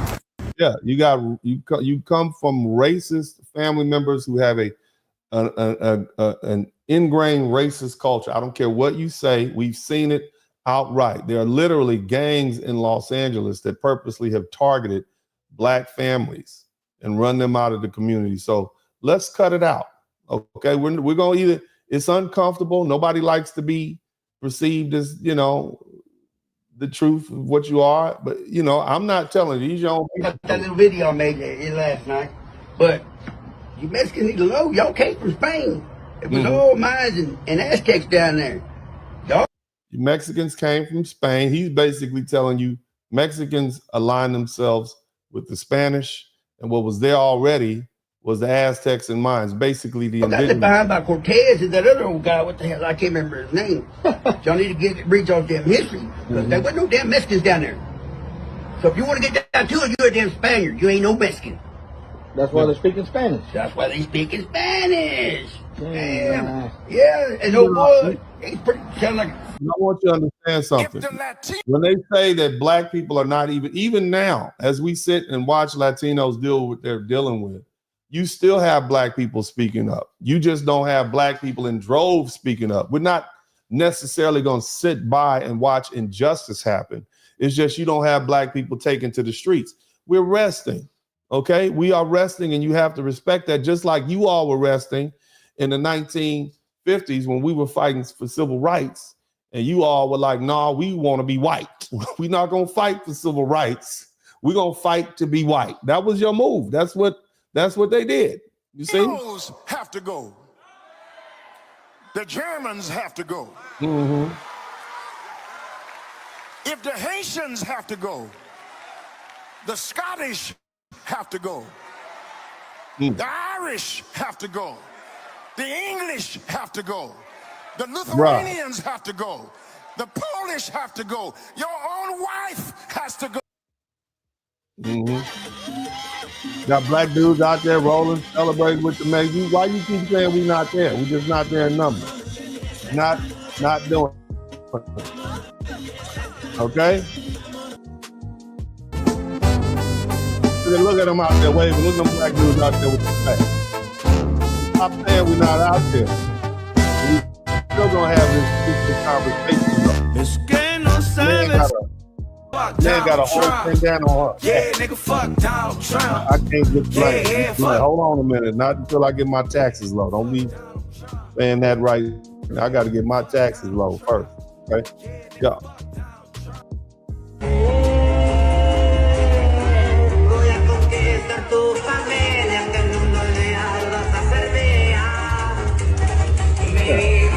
This is like a great party.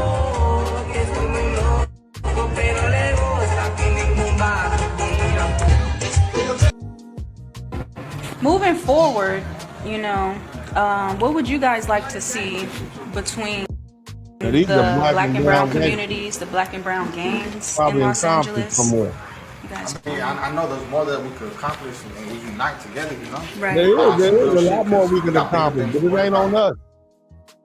It's not on us. Respetar el águila mexicana. Look at that. Y van a mirar esta bandera hacia arriba. Y hundidos en tu sangre. There is black people supporting you. ¡Viva México! Okay.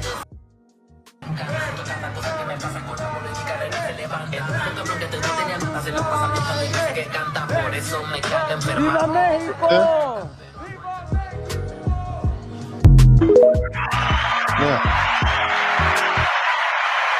Now let's get down to the ugly business of this cold, hard truth. Okay, so now that we established the proper climate, and I hit you with a couple of facts and dispel some of these things. Mexicans were not on the front lines. Latinos were not on the front lines when Black people were studying for and fighting for equal rights. I hinted at that earlier. They weren't there. Largely, the reason that the percentage of Hispanics in the United States was only 3 to 4% is because the rest of them were being classified as white. And that's something that they wanted. The fight against Jim Crow was one of liberation for all Black people, but Mexican Americans had a different agenda. Instead of standing against white supremacy, they petitioned the courts to be recognized as white to try to escape the restrictions of segregation. Even when you look at the Treaty of Guadalupe in 1848, that ended the U.S.-Mexican War, and it granted Mexicans living in the newly annexed United States, it granted them automatic U.S. citizenship, and it guaranteed them classification as white. This is what they've been fighting for. Now, of course, in practice, right, dealing with real white people or real Americans, they refuse to fully accept them as equals. And that's why you had signs up where you had white Americans saying, oh, no, I don't care what the government says. You are not going to be white. In fact, they actually had some very, I would say, derogatory signs up where they, and I'll actually show you one of these signs. These are, we always see the no colored signs. We always see those signs up, but we never see the signs that say, and I'm gonna see if I can pull it up real quick, but there are signs that say no Spanish, et cetera, no Mexicans, et cetera, et cetera. So those are available to just Google it. I don't want to distract from what we're doing. But again, yeah, they fought to be white. They really, Mexican Americans, they clung to whiteness and they desperately wanted that, you see?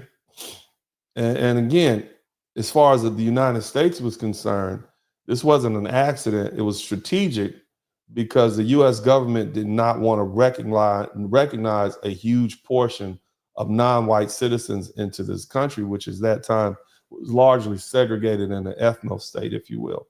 So, you know, the classification, it didn't translate to real world acceptance, but that was the attempt. Okay. Right.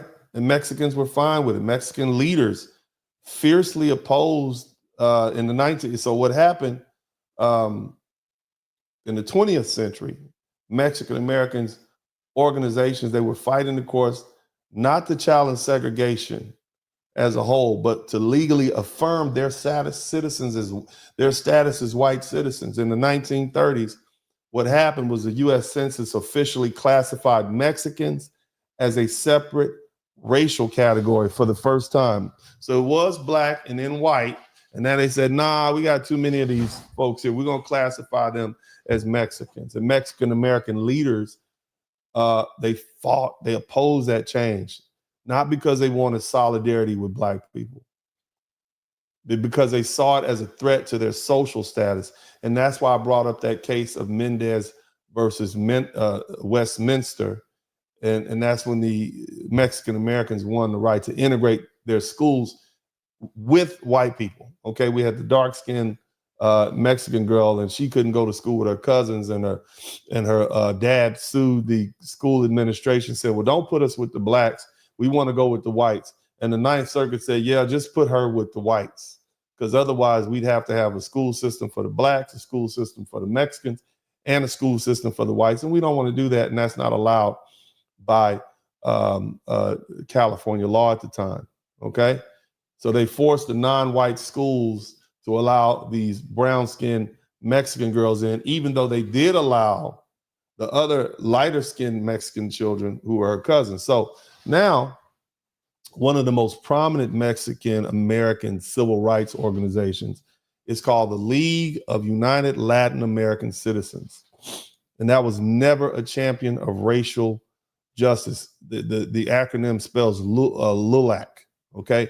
And its sole focus was to ensure the Mexican Americans were recognized as white citizens rather than advocating for racial equality for all. It was founded in 1929, and LULAC explicitly promoted Mexican American assimilation to whiteness, okay? So instead of fighting against Jim Crow laws, LULAC worked to distance Mexican Americans from Black people. They pushed for Caucasian rights. They challenged school segregation based on whiteness rather than fighting to dismantle segregation entirely. In Texas, LULAC fought for the right for Mexican Americans to be placed in white schools while leaving Black students to suffer in what was separate and unequal. You see, there was a gentleman, his name was Felix Tarina, and his last name is spelled Tijerina. And he literally had an open rejection of Black solidarity. So it's not like Black people haven't been approaching Mexicans for solidarity for the past 100 years, okay? But they have openly rejected it. All right, now this gentleman, he was a national leader in the Mexican American civil rights movement. And he was at one time the president of LULAC in the 1950s, right when everything was happening. And he made it abundantly clear where Mexican Americans stood on Black civil rights. In 1957, when some members of LULAC suggested that they allied with Black Americans, because we had it going, right? We had the civil rights movement going, we were marching, seeing the progress. He outright rejected the idea. His infamous words, and I want everybody to look, his words were, "Let the Negro fight his own battles." So I want you to ask yourself, your leaders are saying, let the Negroes fight his own battle. What if Jesse Jackson got out there and said, let those Mexicans fight, let those Latinos fight their own battles? How would you take that right now? Even as Black people, you would cringe. You'd be like, ooh, what if Barack Obama came out and said, let those Latinos fight their own battles, got on national TV? How would you feel about that? Even as Black people, like, oh man, that's kind of racist. That's what he said in 1957, the president of LULAC, powerful man, spokesperson on behalf of Latinos, okay? This is what you need to understand. The League of United Latin American Citizens, so we're not just talking about Mexicans. We talk about everybody, whether Puerto Rican, Colombian, all them, but this is what they said. This is what their leader said. Let the Negro, meaning Black, fight their own battles. And see, this is not just an isolated statement. It was a reflection of LULAC's broader anti-Black stance. Tarina went beyond words, though. He actually enforced segregation in his own business. And Felix Mexican restaurants. This man owned restaurants with his name on it, proud. They refused to serve Black customers. This is 1957, so we want to talk about unity. And I know this is hard to hear. Y'all got some Mexican homeboys. I got some Mexican homeboys I'm cool with. I got some Latino homeboys I'm cool with that would be classified as mestizo. I see how Afro-Latinos are treated. Go down to the DR. Look how the Haitians are treated.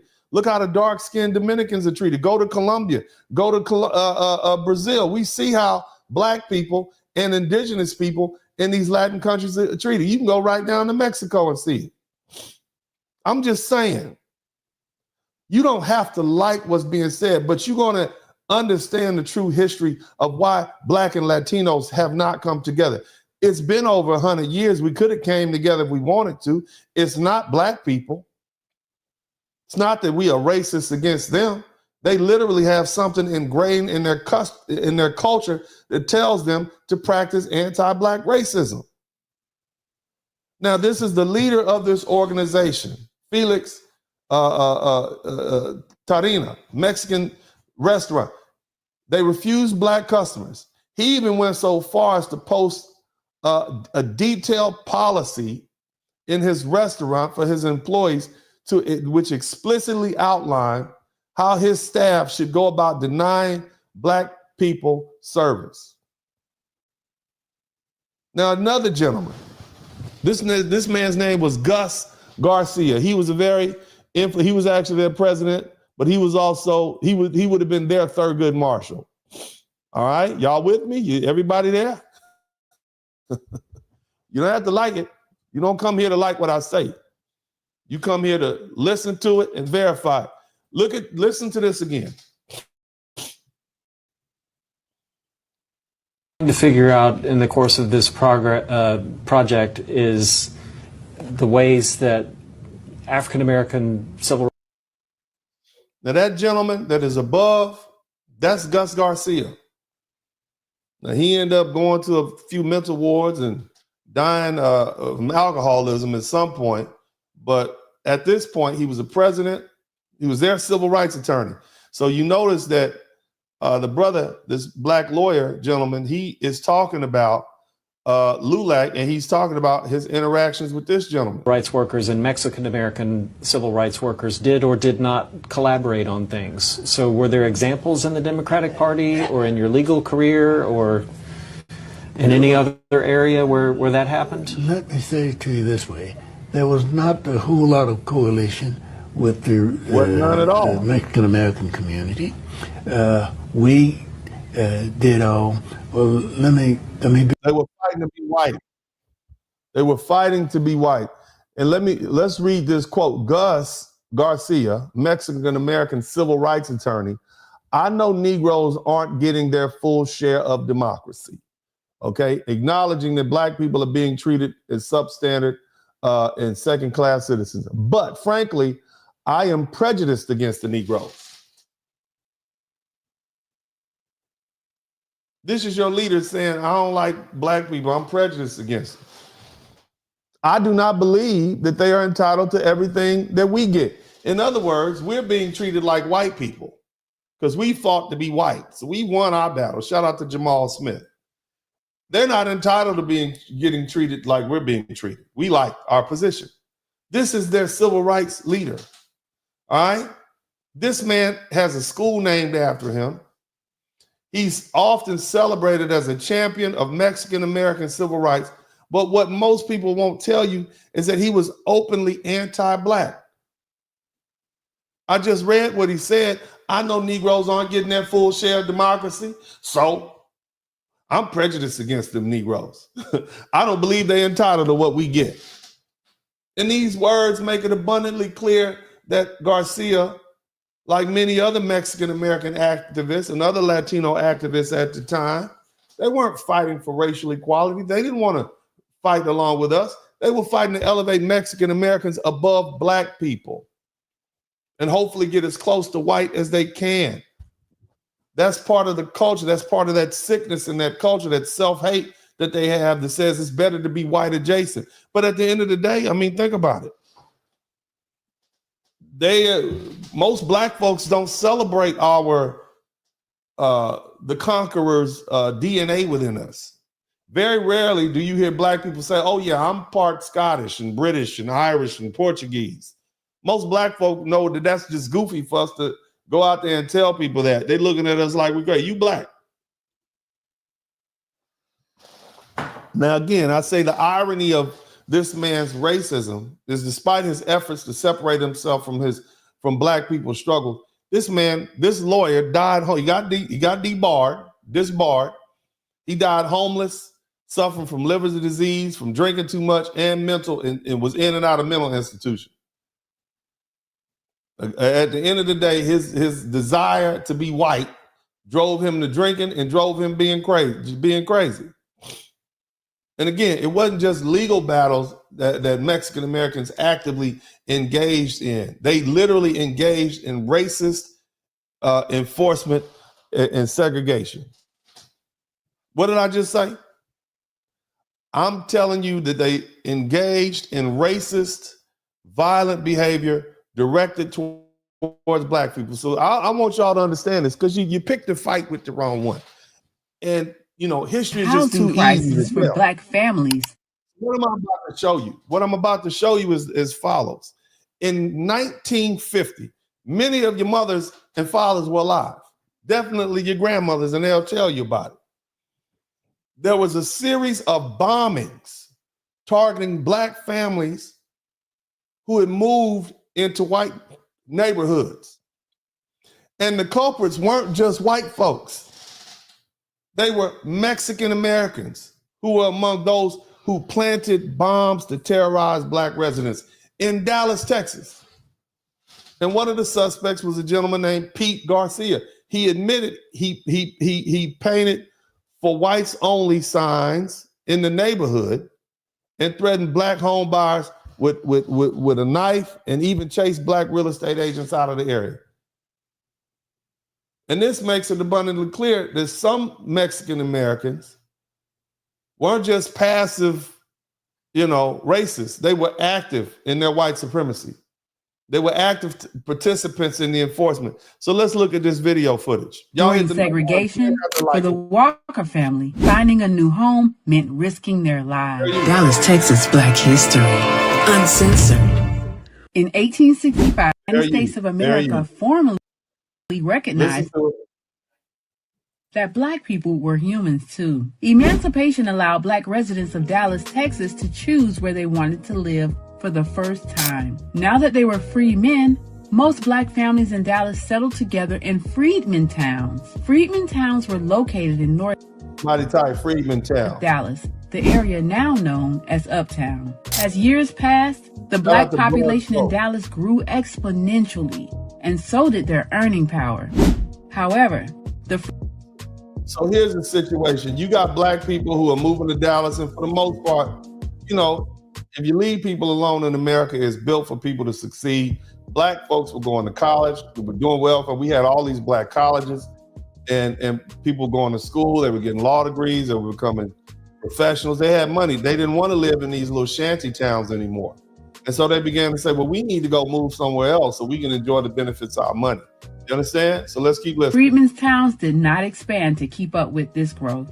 As Black residents of Dallas gained higher education and professional training, their incomes grew, but housing remained scarce.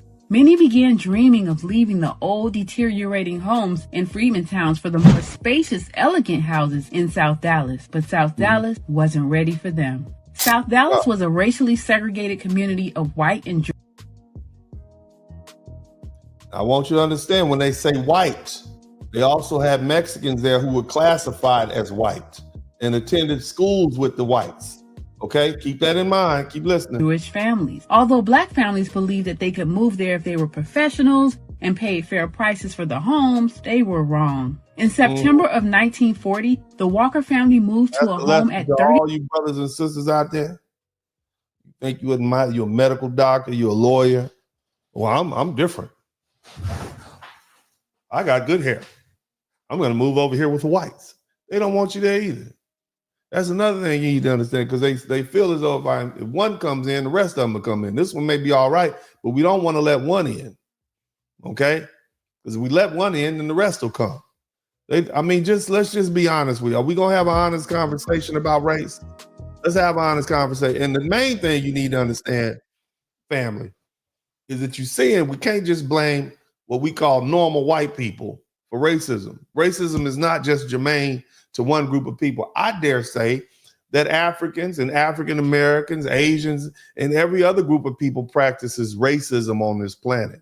You can't get away from it, whether you call it tribalism, separatism, or whatever. We all are subject to those racist notions of segregating ourselves amongst ourselves. And at the end of the day, whether you like it or not, apparently it is a part of human culture. Birds of a feather flock together. You don't have to like it. And this is why I tell you, racism is not going anywhere.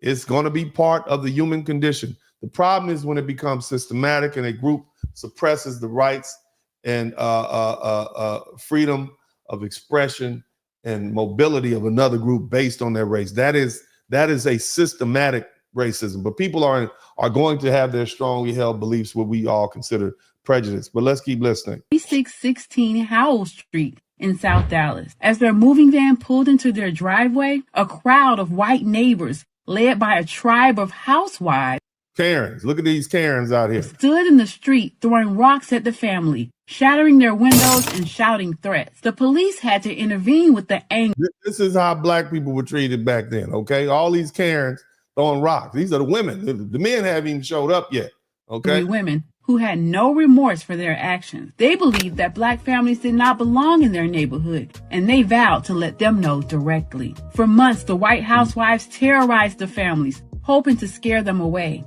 More aggressive neighbors threw a makeshift bomb into the Walkers' yard. More aggressive neighbors did what? What did they throw? And for you all who don't, a makeshift bomb is something like a Molotov cocktail. All right, let's listen to that again, right? This is how... To let them know directly. For months, the white housewives terrorized the families, hoping to scare them away. More aggressive neighbors threw a makeshift bomb into the Walkers' yard, and the explosion blew out their windows. Did you see that? Did you see that? This is what black folk have to deal with. And again, I'm not saying that, I'm saying we don't know who threw the bomb, but we know there was a gentleman who's documented. His name was Pete Garcia, and he admitted to painting whites only because he's classified himself as white, right? Because they fought to be white. And signs up and put signs up in the neighborhood threatening black people and black homeowners with a knife. And even chased black real estate agents out of the town. This is in 1950 something. Your parents grew up with this. So all of a sudden in the 1960s and 70s and 80s, we supposed to have brown unity? I just want you to understand that. So again, it has not been that black people have not tried to unify with brown people. We've put overt attempts, whether it be through the fight for civil rights and just generally speaking, neighbor to neighbor. So when people say stuff like, oh, we've always been on your side, brown people have always supported black people, come on out here in front of these and help us protest. That's just not true. It's not true. And you can't just let people spread misinformation and distort history. Let's speak the truth. So the next time someone tries to rewrite history and claim the Mexican Americans, the Latin Americans, and black Americans have always fought together for civil rights, set the record straight. Mexican Americans were not allies to black people under Jim Crow. They fought to be classified as white, not to end segregation, or reclassified after their classification was taken away from them. LULAC, one of their leaders, Felix Tarajina, openly rejected black solidarity and enforced segregation in his own businesses. Mexican American figures like Gus Garcia, who is celebrated as one of their civil rights lawyers, was openly anti-black despite being celebrated. And some Mexicans participated in anti-black violence in the 1950s in Dallas and bombings of black people's property, homes, trying to run them out of there. And yet after all this, Mexican Americans only began identifying themselves as oppressed minorities after black people fought and won the civil rights in 1965. They didn't fight alongside us. They simply cashed in on our victories like everybody else.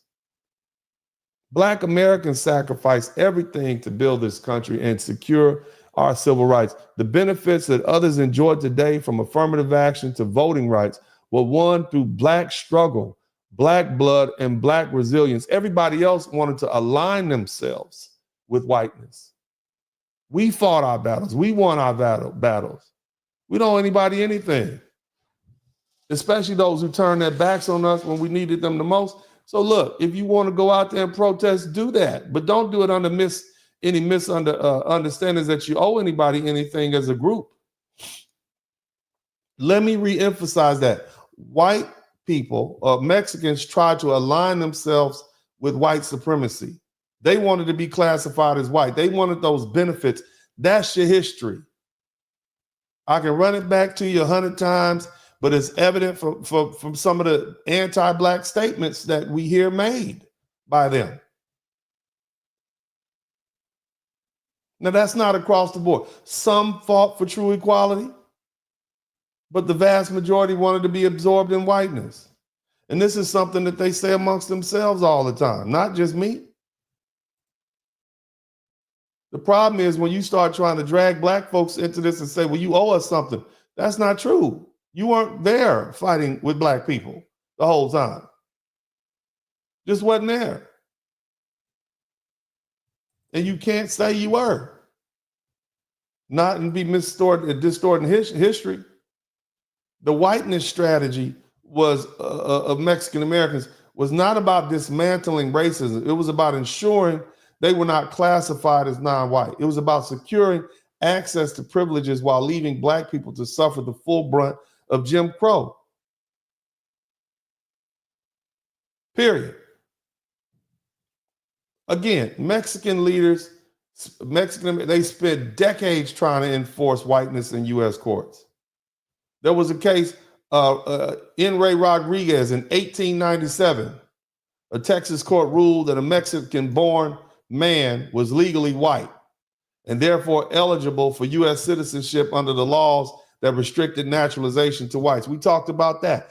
It was in 1965. Black folks fought for equal, not just equal rights, voting rights, etc., but there was a restrictive ban on the immigration of non-whites to this United States. So this man filed a lawsuit saying, hey, well, I'm white. I'm not subject to the ban. Because see, before that, they would only allow for every 150 Europeans or people of white, and this even banned people from Poland and Eastern Europe. They couldn't even come, okay? If you were Mexican, you couldn't come, a dark person. If you were Asian, they didn't allow you. They didn't allow Africans. They didn't even allow Caribbeans. That's why the Mexican population at the time, those who were actually classified as Mexican as opposed to white, was 3 to 4% of the US population. That was all the way up until 1965. The Asian population was less than 1%. There was no migration coming to this country from Africa or the Caribbean, not like that.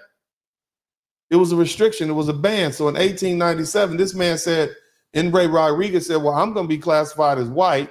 I should be white, so I shouldn't be subject to that color ban. That's what they fought for. And again, in the 1930s, the US Census, it reclassified Mexicans as a separate racial category. There was white, there was black, there was Asian.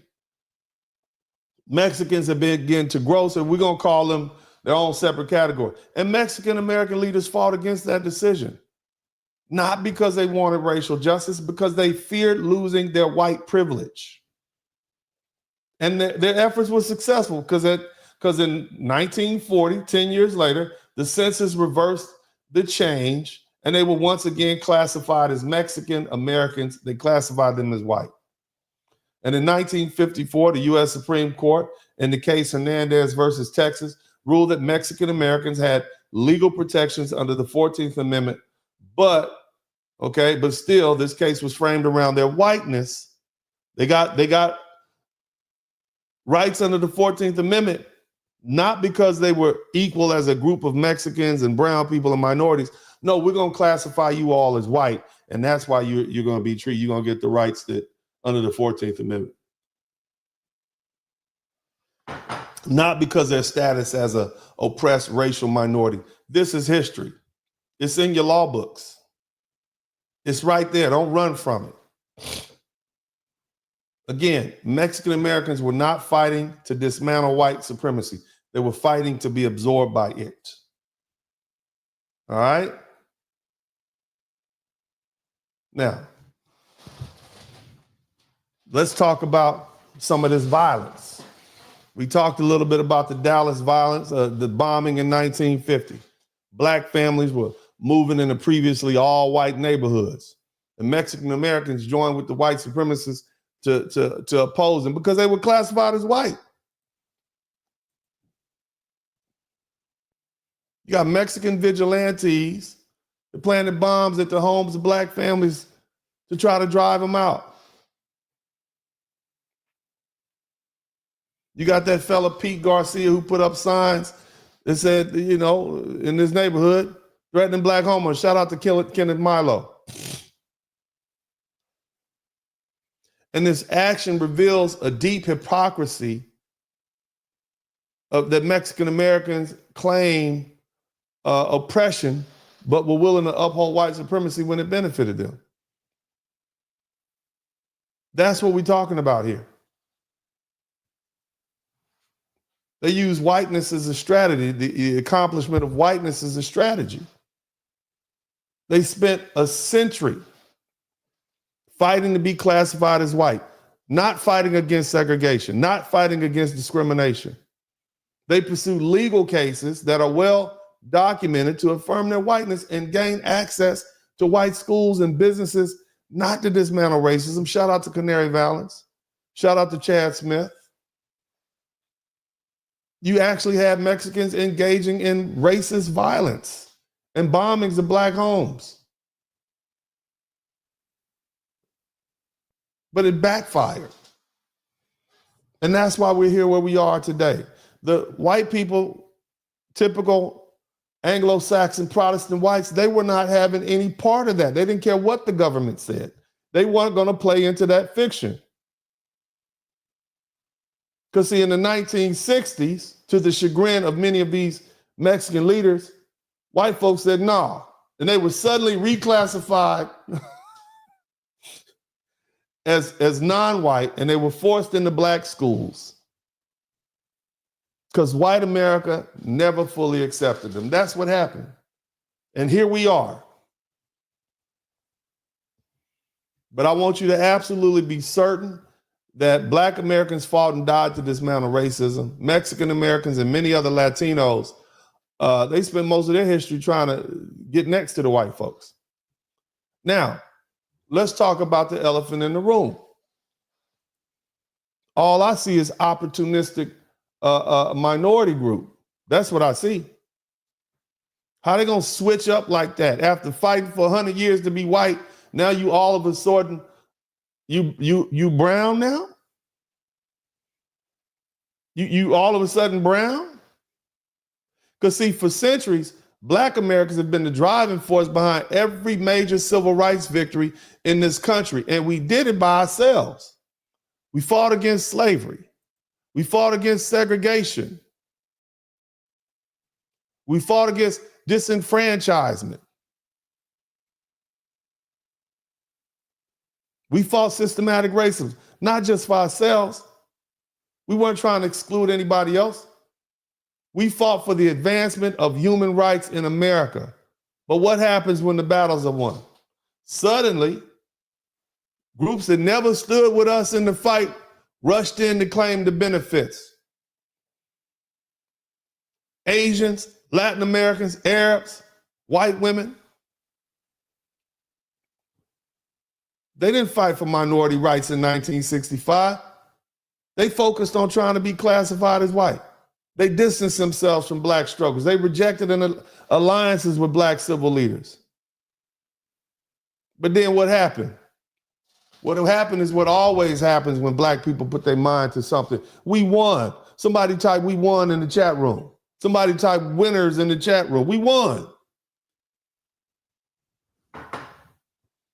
Once the Civil Rights Act of 1964 was passed, once the Voting Rights Act of 1965 was passed, Mexican Americans made a strategic switch. They abandoned their old whiteness strategy, and they suddenly embraced their new identity as an oppressed minority to gain access to the very benefits that foundational black Americans had fought and died for. Let's break this down. Shout out to Barry Little. Again, before 1960, so this young lady asked this question. Let's lay it out. What happened? Where were we at? Understand, where were the Asian and Hispanic kids during the segregation era? Like when it was whites only and coloreds only and the black people were integrating into white schools, where were the other races of people at? Because when you look at the history books, you only see black and white kids. Like you see an all black school and an all white school, and that's how they talk about it in the history books. Like this school's all somebody say gap in history. White, and this school's all black. And and I know they said colored, so you'd be like, oh, like everybody, but you never saw Asian kids at black schools. They weren't in the pictures. are Spanish kids at black schools. So where did they go to school? And like, did they not care about integration? Like, when did they come into the equation and start integrating too? Like, why is that such a gap? Am I tripping? Maybe I'm skipping a part of I feel like they don't teach that because it's uncomfortable. Nobody wants to know. Nobody wants to know the truth anymore. Nobody wants to talk about the truth anymore. People want to just make up stuff. Nobody wants to hear the cold, hard truth anymore. They allow you to live in a fictitious world, and then you're surprised and shocked when reality kicks in. Because see, history doesn't repeat itself, but it has an echo. And that's why you see what's happening. People don't necessarily get away from their cultures. That's why you still have blanqueamiento and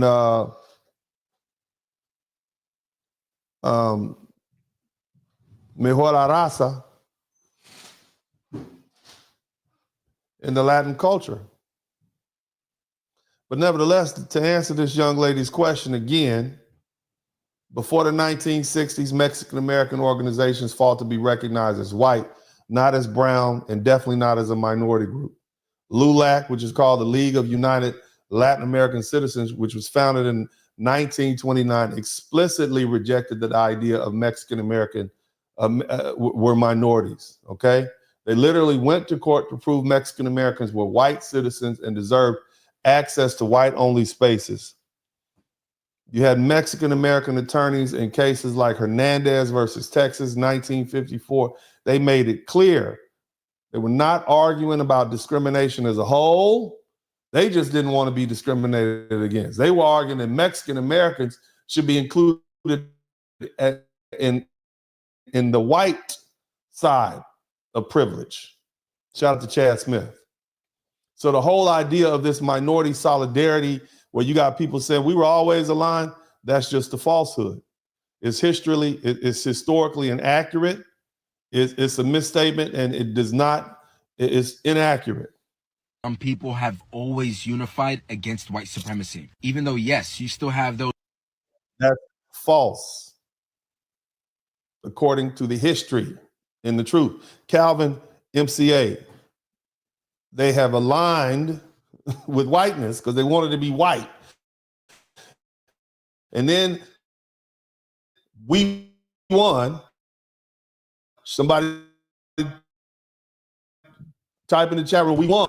Okay, Luther King. They weren't on the Edmund Pettus Bridge. They were somewhere trying to be classified as white. They were doing what's in their best interest. I'm not mad at them for it. But what we're not going to do is revise history. We're not going to do that. We're going to tell the truth. We're going to shame the devil. It's only because we won. They were sitting at the lunch counters with the white folk, while John Lewis was trying to get the chance to sit at the front at the counter. You understand? And see, it wasn't until after 1964 when foundational Black Americans forced the passage of the Civil Rights Act, which is one of the most monumental laws in U.S. history. This law outlawed racial discrimination in public places, employment, and schools, not just for Black Americans, but for all people of color. So, okay, well, let's just be a people of color. You see, that's an easier fight. Now, y'all can be mad all you want. I want y'all to hit this like button. We're going to be back and we're going to finish this barbecue. Y'all hit the number 1 button. We will be right back. I'm a long way from being finished. I need y'all to hit that button, hit that like button. I'll be back. I got to get some more water.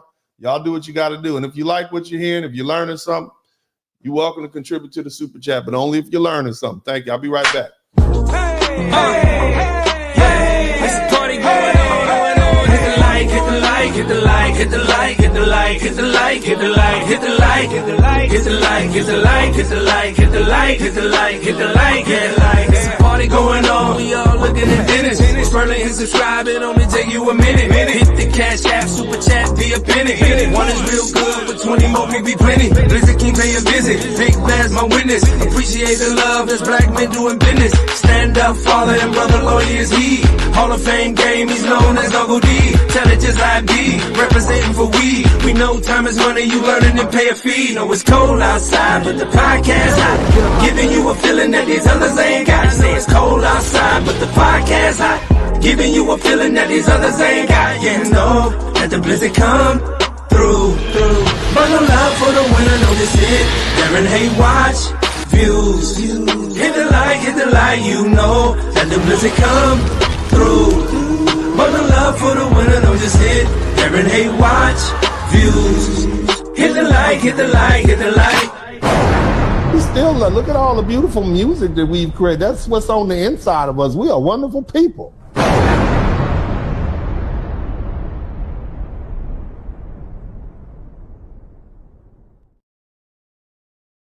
All right, welcome back to the broadcast. Shout out to everybody in the chat room.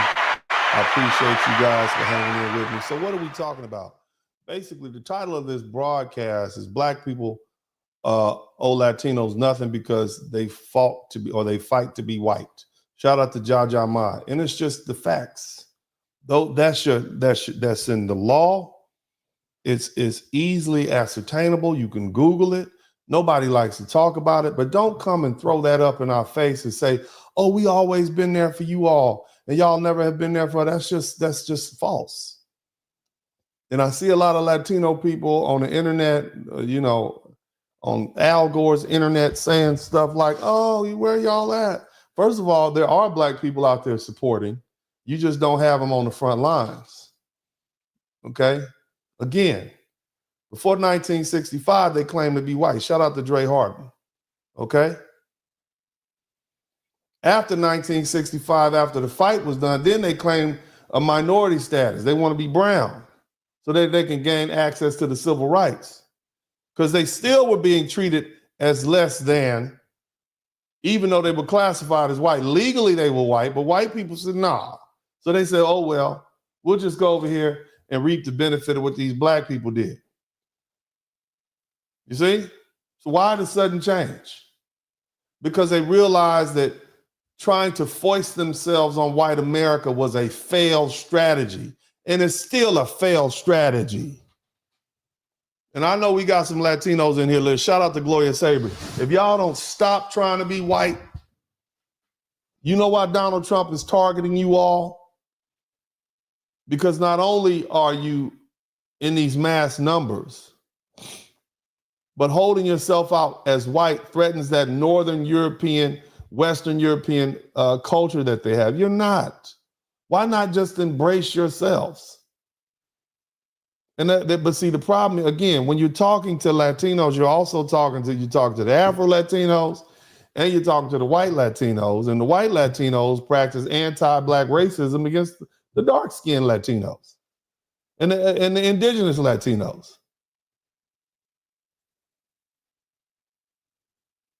No matter how hard you try to assimilate, white America is never going to fully accept you as equals. Your claims to whiteness are going to be ignored, as they always were, when it comes to any real power. Many of you are still going to be discriminated against, just like now. Jobs, housing, politics. Even though you have tried your best to separate from yourself from Black folks, they still going to send you over there with us. So instead of continuing to fight for white inclusion, guess what they did? They flipped the script. But they always kept an eye on that whiteness. Okay? They suddenly, all of a sudden said, well, we're just going to accept being brown. And they started using language like Black civil rights movements, and they formed the Chicano power movements, and they modeled themselves after Black power. They began to call themselves people of color, and they started demanding access to affirmative action and minority scholarships and government protections. But let's not forget, these were benefits that Black people had bled and died for. So when you talk about Black people, you've always been there for Black people, the opposite is true. We've always been there for you all, and you are still reaping the benefit of what we've done. Now, here's the cold part about it. Shout out to shows in 1619. Here's the cold part about it, okay? You don't think the black people noticed all of, oh, hold on a minute. Y'all was just with the white folks a couple of weeks ago, and now you all of a sudden black. They saw the switch. And a lot of black leaders at the time recognized exactly what was happening. And they knew that Mexican Americans had spent 100 years rejecting black struggles, only to turn around on a dime and then come in and claim victories as their own. So in the late 1960s and the late 1970s, you had a lot of black activists who were hesitant to ally themselves with these Chicano groups, okay? Because they knew that for decades earlier, these same people had been fighting for whiteness. Reverend Leon Everett, a Houston leader, Houston's head of the NAACP chapter in Houston, he spoke against this opportunism. He said when a Mexican American student told him, "We don't want to go to school with blacks because they are dirty," and he responded as follows: "As a black man, I will join any group of oppressed people, but when that group employs the same form of discrimination that I have been up against all these years, I will cut them loose." This is what our leaders was in the 1970s. So you want to know what a black unity is? You know, our leaders at the time said, no, you weren't here. See, black people, foundational black America, we've always been willing to fight for others, whether it's the Asians, the Arabs, the LGBT group. We always willing to stand on the front line. White women, hell, y'all out here fighting for white men right now. White men are marginalized. You out here fighting for them. It's true. But see, when it came time for reciprocity, we get nothing in return. See, it was that 1965 immigration bill and Immigration Nationality Act. It changed everything. I spoke about this. The law opened the doors for mass immigration from Latin America, Asia, and a lot of other non-European countries. But before 1965, the Latino population, or those who are openly brown or whatever you call them, Cody Marshall, time to turn the other, the Latino population, not the ones who tried to classify themselves as white, okay? Because they were white, even though they weren't white and everybody knew it. But officially, they represented 3 to 4% of the population. After 1965, millions of Mexican, Central American, and South American immigrants flooded into the U.S. They walked into a society where black people had already dismantled Jim Crow. And now, as of 2020, the 2020 census, they 60 million, 20% of the population. So you went from 2 to 3% in 1965, or 3 to 4% in 1965. And all of a sudden, in 2020, 61 years later, you're 20% of the population. Think about this.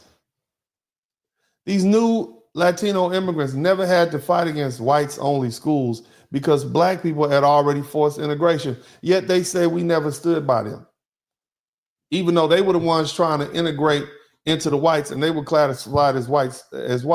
They never had to fight for voting rights because black people had already won the voting rights in 1965. They never had to fight for affirmative action because black people had already made it a reality.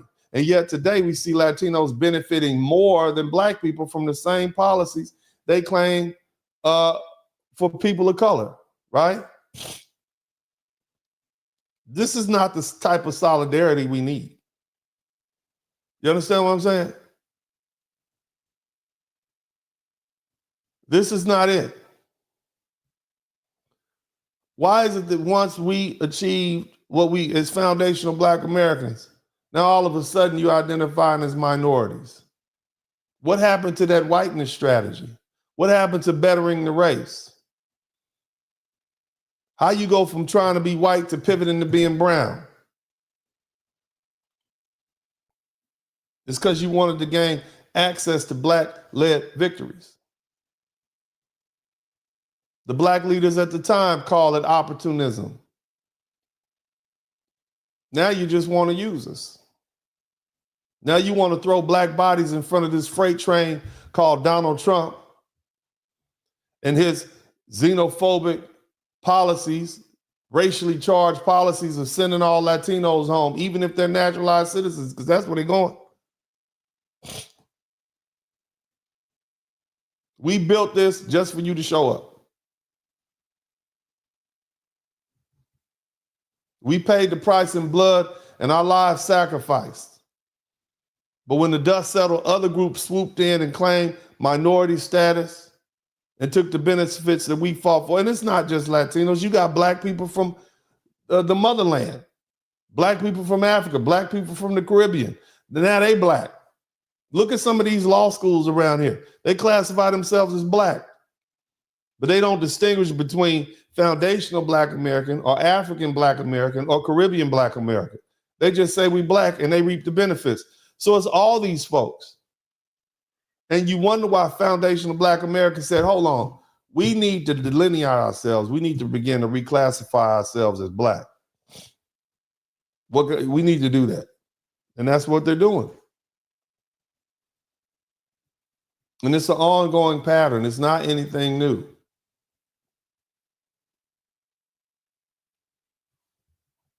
This is where we are.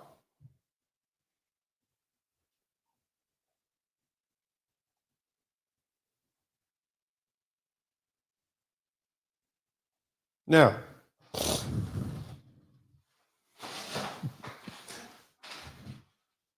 y'all mad?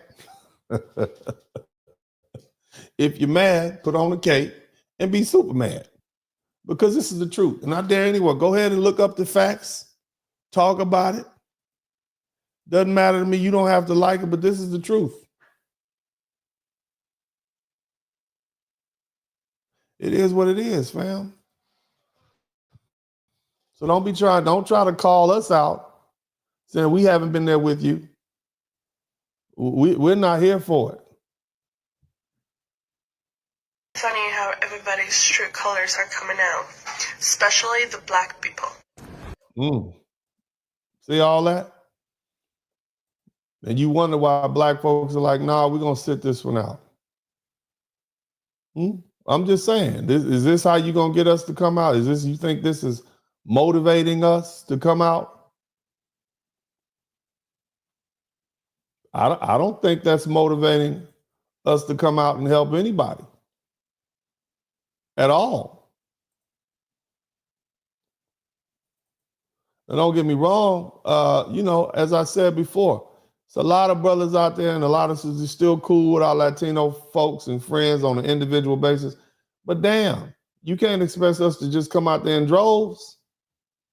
Gotta beat Selena Gomez's ass. I don't know who, somebody. Bitch net worth is over $1 billion. Over $1 billion. And you're boohoo crying on people's phone screens about deportation and what can you do? I wish I could do something. Oh, I got something you could do. Bitch, it's time to sell that discography, start paying for some citizenships. The fuck? Alex Russo, get it the fuck together. Somebody gotta beat Selena. There you. Yeah.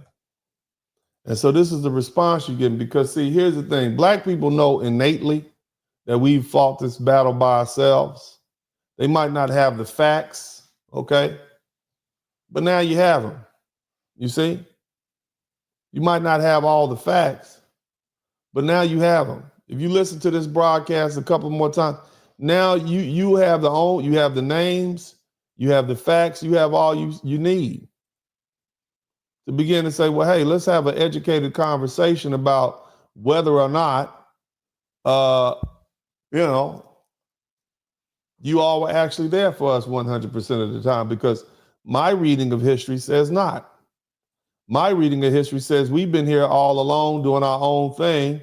And then, you all are now having an opportunity to be on a racial hot seat, and you calling for us. It's a racial hot seat. I think we can all agree that that's the truth. And we can also agree that that hot seat is traditionally occupied by African Americans in general, African American men in particular. Although I can see that in recent years, that seat has been occupied by Mexicans, and I dare say Arabs. And we, the Black Americans, would like to thank you both for your sacrifice and your struggle.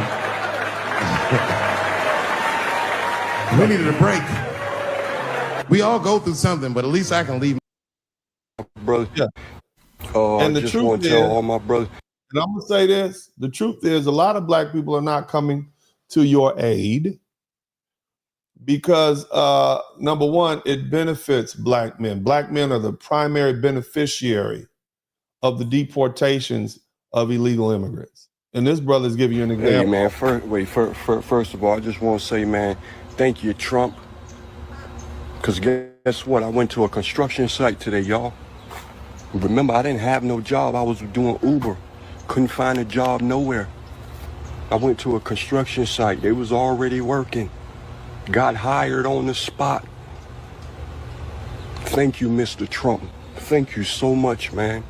Thank you, Mr. Trump. If it wasn't for the move that you did make for the immigrants, and I'm not talking about the good people, I wouldn't have a job right now. Mr. President, I've been working all day, Mr. President. I just got off, Mr. President. I got a job for Monday, Mr. President.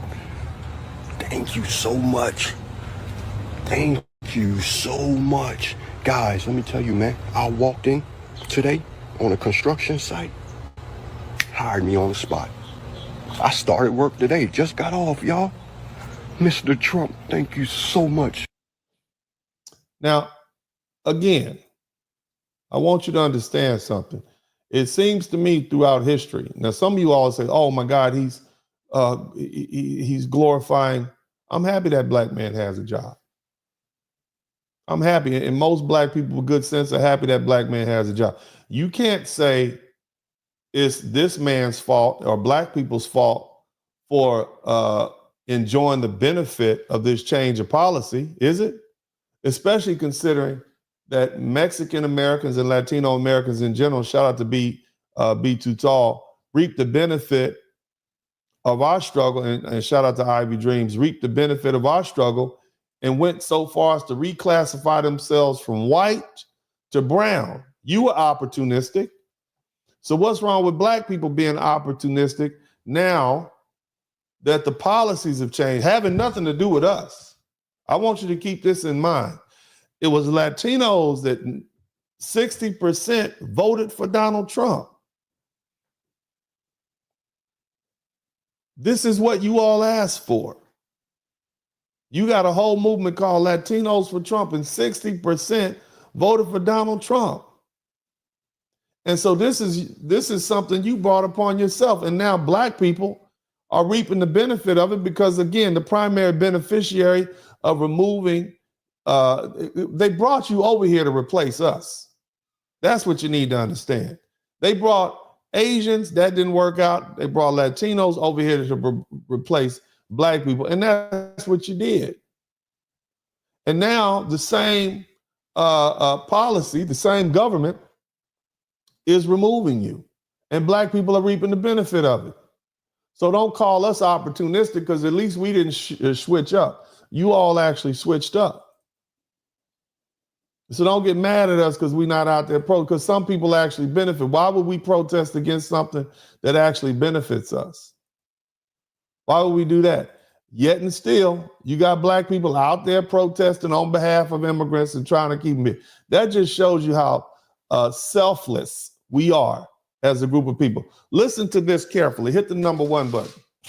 A study by Duke University reported that 60% of Mexicans in the country illegally said that Black Americans were lazy, were not good neighbors, and did not work hard. Study after study shows that Black Americans, especially Black men, are the most hurt by illegal immigration in all areas. And yet, Black men are the most hurt by illegal immigration on all levels. And yet you want black men to go out there in droves and protest against it. I just want you actually asking us to protest against our self-interest. Think about what you're asking us to do. When your people, and I'm talking to the Mexicans and the Latinos, all of you all actively fought for years, decades, to be classified as white so you can go along with the white supremacists that were in this country at the time. And the Jim Crow. This is what you did. Think about it. This is what you did. You're going to sit down and you're going to take your talking to. The nerve of you to now ask black folk to come out there and vote against our own interests or protest against our own interests. Think about it. You got some of us supporting illegal immigration. We think everybody's our friend. Wake up. They treat you wrong like you're lower than nothing. We get treated better. They get treated better than us. That's not fair. Gabriel De La Cruz and Lee Brown live in a men's homeless shelter that is about 350 yards as the crow flies from the new tent city for migrants opened by the city this week. It is an insult to Americans, especially black Americans, for this government to be spending billions of dollars on people who are here illegally while everyday Americans struggle. If you are here illegally, you have to go. End of discussion. Mm-hmm. Look at that. Look at that. Right? Now I want to give you a little blast from the past, just in case y'all forgot this, because we haven't forgotten this. And I'm gonna tell you something. A lot of black folks, this last wave of immigrants with all these people coming up here and the disrespect we received, I'm gonna show you something. This, if nothing else, where are my people from Chicago at? What was going on in Chicago?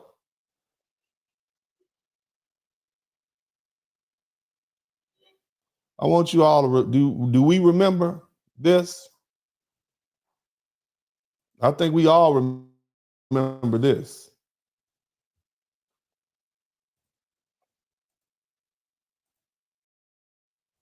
Let me go ahead and pull this up.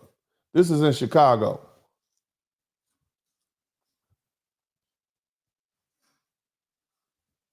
How could we forget this? Let me make sure. Let me see if I can make this a little bigger. Let me know if you can hear this. This is an illegal immigrant who's not supposed to be in the country. No more money for you. Bye-bye, bye-bye, bye-bye. Go back, go back. You hear that? No more money for you. Can y'all hear that? No more money for you. It's lazy, you lazy. You lazy. You lazy. No more money for you. Can y'all hear that? Do y'all hear what he's saying? You lazy, no more money for you. Yeah. No more money for you. You want it. No more money. This is who you want us to fight for. So all the black people, this is who you want us to fight. I want you to understand something. This is who you want us to fight for. As black people, as educated black people who fought and died for rights for everybody, just to come along for white folk and not white, but Latinos to come along and say, oh, we're not trying to be white anymore, we're going to be brown. You literally fought cases and spent money to try to be classified as white. The minute we won, then now you want to be brown, you want to be a minority, you want to take the little crumbs that we got and push them aside, claim you was there the whole time, and then when you think you got an advantage under Biden, for you. This is where you at. Bye-bye, bye-bye, bye-bye. Go back, no more money for you. No more money for you. It's lazy, you lazy. You lazy. No more money for you. Somebody type you lazy in the chat room. Somebody type work harder in the chat room. I mean, I just want y'all to think about this. I mean, again, there are black people out there right now who are opposing illegal immigration. They got their capes on. They are caping. We see them. Don't we see them? I've seen them. They're out there doing the very best they can.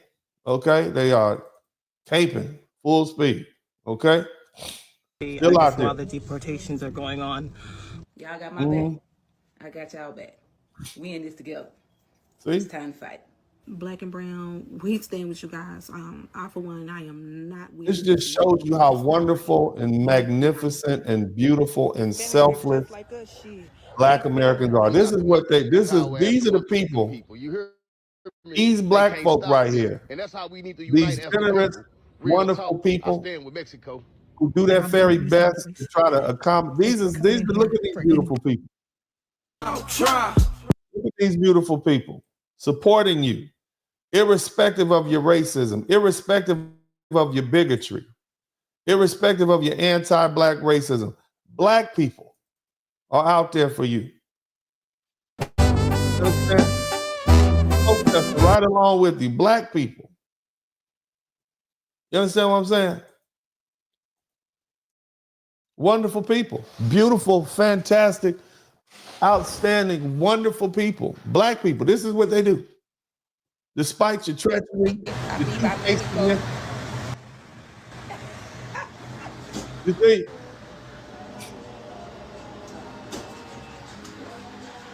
showing our support.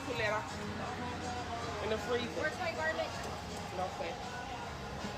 Soy mexicano, es mi bandera. Yo la levanto por el de blanco, rojo.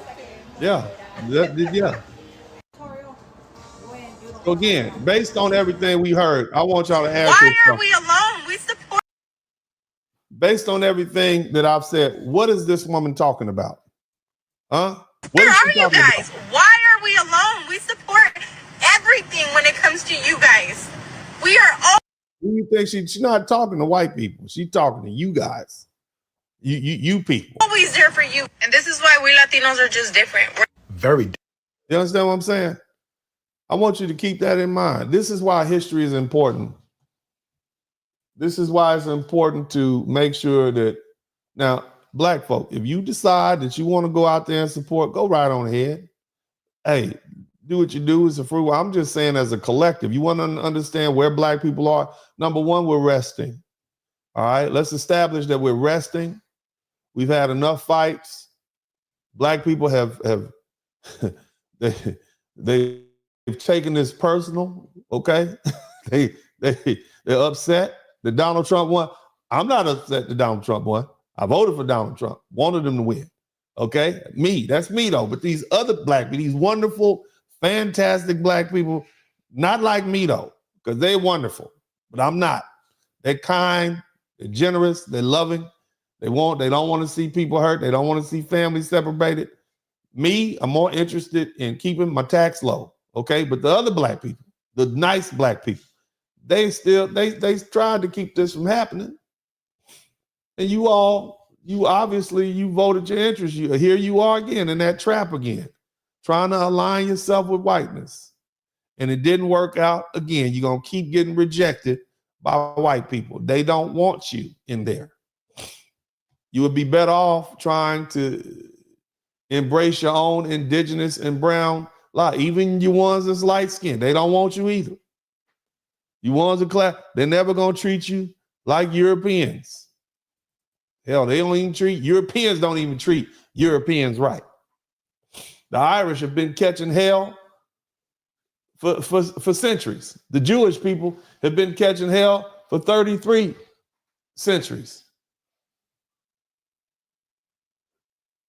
The Ashkenazi Jews, they look white for most folks.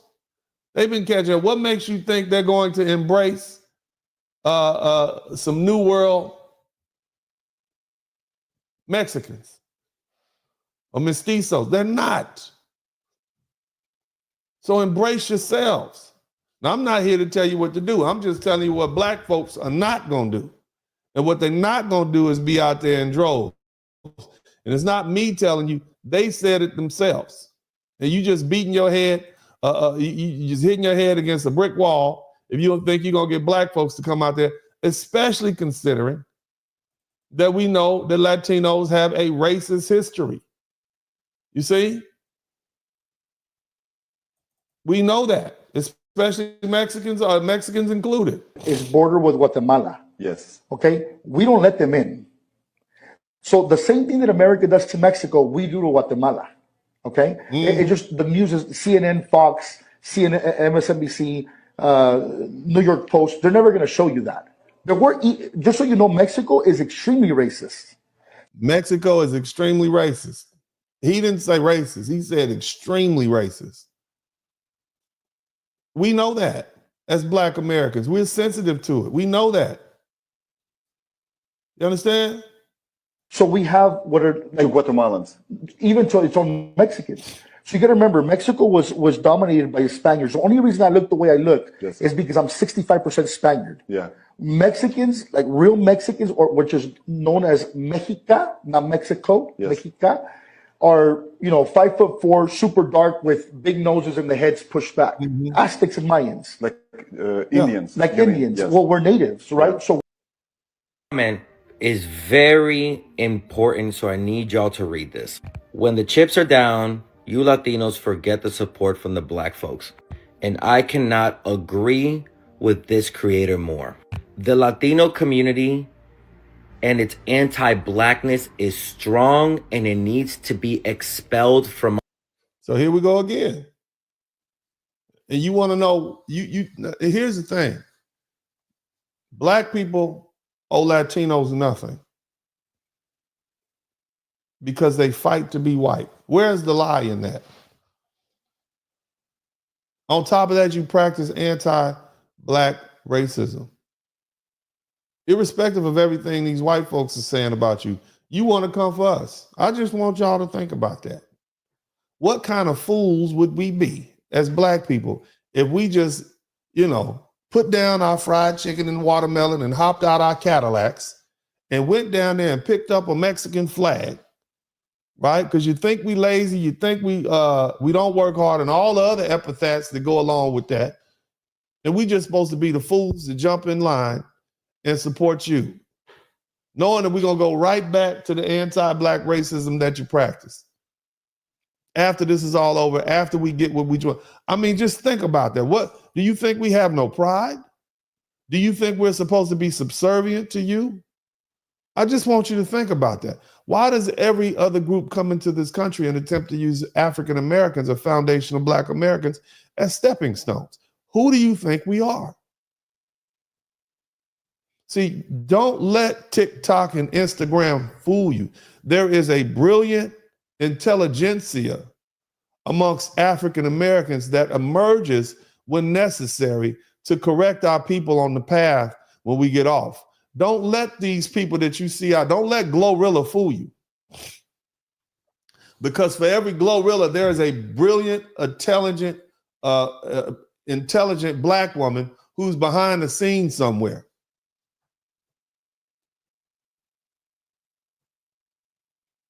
See, for every Young Thug and King Von, there's a little Black boy somewhere coming up with policies and programming computers and observing the world and figuring out how to negotiate this generations of anti-Black racism and navigate through this world situation. That's why we're still here. Just because we play the fool don't mean we are fools. We see everything. It's just part of our culture not to put ourselves out there like that, because we know typically in this society that we live in, anytime one stands up, then they knock him down. That's what happened to our leaders like Dr. Martin Luther King, Medgar Evers, Malcolm X, and all the others that you've heard about and haven't heard about. So our culture teaches us to play a certain game. We don't have societal hierarchy amongst Black people. It doesn't matter if you're a PhD or a garbage man. When you're sitting around grandma's table getting ready for Thanksgiving dinner, you are all equal. Whether you're light skinned, dark skinned, whether you're rich, whether you're poor. We don't play those hierarchical games as Black people, as foundational Black American people. I can't speak for everybody else. Your uncle with an 8th grade education has just as much say-so as your cousin who's a medical doctor, as far as the society is concerned. In fact, you could learn a lot more from your grandmother who grew up in an agrarian society than you can from your auntie who has a PhD. This is us. This is how we survive. You all divide yourself up amongst These people are light-skinned, they're more white, they're more European, so they automatically are imbued with these qualities of good and intelligence. Oh, no.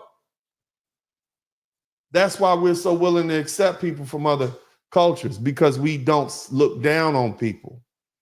We literally embrace you for who you are. We literally are the only people in this country who accept people for the merit that they are. We accept white people. There's some white boys right now that would tell you they get treated better by black people than they do by their own folk. There's some white people right now that will tell you it's been a black woman or a black man that taught them more as a football coach or baseball coach or whatever teacher, more than their own people, was more paid. That's the nature of who we are as foundational Black American. God loves us. And God loves us because we're good people. And that's why we're still here. You're not going to get anywhere with us being evil. Eventually, we're going to sort you out. And that's what's happening. You want to know why black people are sitting down? Because Latinos, generally speaking, have proven themselves to be opportunistic, not being there for us. You've been you want to be allies, but you've been a bad friend. Now, we'll eat your tacos, we'll drink your tamales, drink your tequila, and enjoy your tamales. But at the end of the day, if you want a groundswell of black support, you've had 100 years to show us that support. But instead, you want to be white adjacent. You fought to be white. You practice anti-black racism. You come to our country and tell us we're lazy. You occupy our communities and use our resources. You get your gang members to try to run our people out of the community. You got mean, nasty names for us that you personally invented. And you just want us to come out there and fight for you, and you want to be white. Just think about that. Just think about that. Meanwhile, you got no smoke for white folks. They don't even like you like that. You understand? You're not happy in the U.S. if you're complaining all the time. Very simply, you can leave. You can leave right now. Come back if you want. Don't come back. It's okay too. But if you're not happy, you can leave. But if you're not happy in the U.S., if you're complaining all the time, very simply, you can leave. You can leave right now. Come back if you want. Don't come back. It's okay too. But if you're not happy, you can leave. But if I'm just saying. They're so pissed off nowadays. I'm just saying. That's what he thinks about you.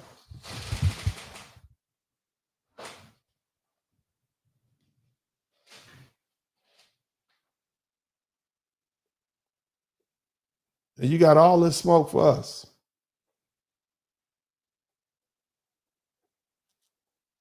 We are wonderful people.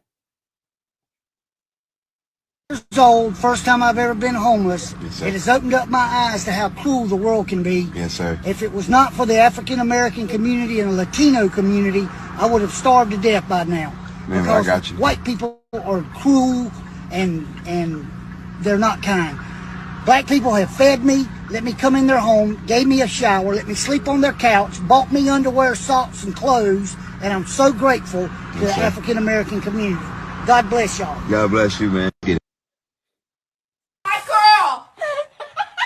You know you're This is who you want to run up next to. It's February! And you want us to, this is who you want to be next to. I'm just saying, it is what it is, man.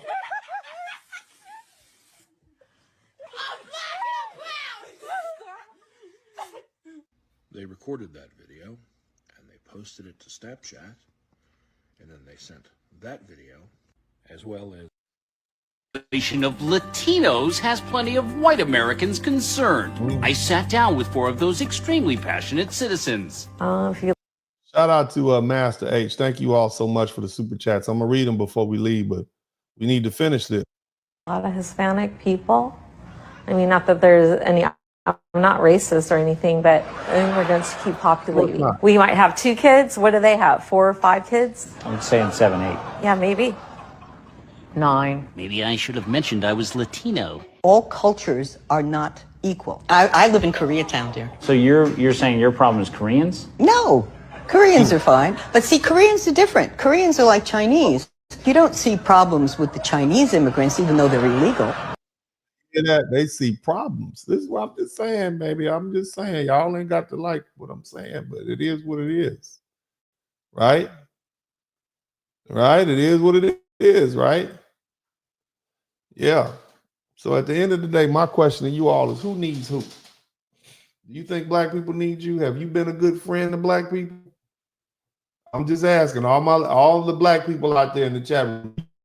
Latinos in general have been a good friend and ally to black people, have they? Have they been a good friend to us? And let's tell the truth, shame the devil. Have they been a good friend to us? Y'all can answer the question. The chat room is wide open. Have they been a good friend to us?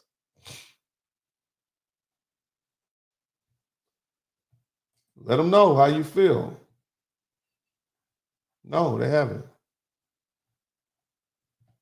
They haven't been. You reaped the benefit of what we've done. You used us just like white folks use us.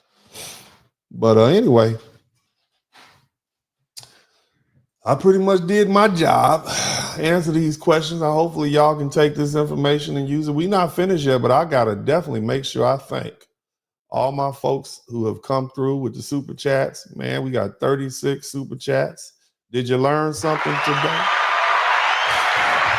Did you learn something today? If you learned something today, hit let me know. Type yes in the chat room. If you learned something, type yes. And again, I have no animosity towards Latinos. I have no animosity towards any group of people. I don't have a problem with white folk or anybody else. I'm just saying we're going to have to operate from the same historical context. We're not going to make up stuff to try to guilt black people to run out there in front of these tanks and billy clubs, having them think they owe you something. I'm not going to let my people do that. That would be irresponsible of me.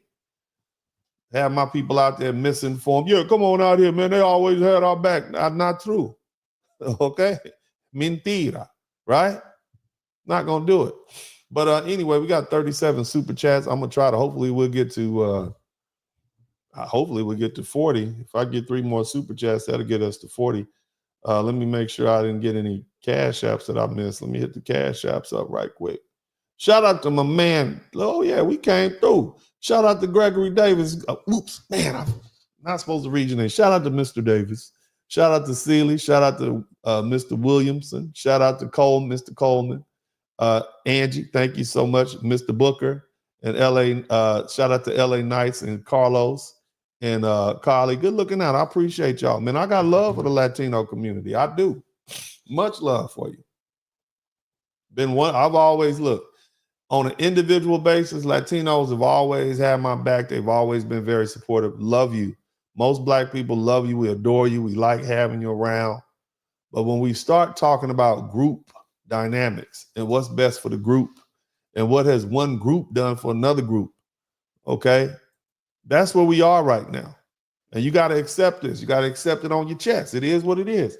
Latinos, you have something, you got an internal issue that you got to deal with.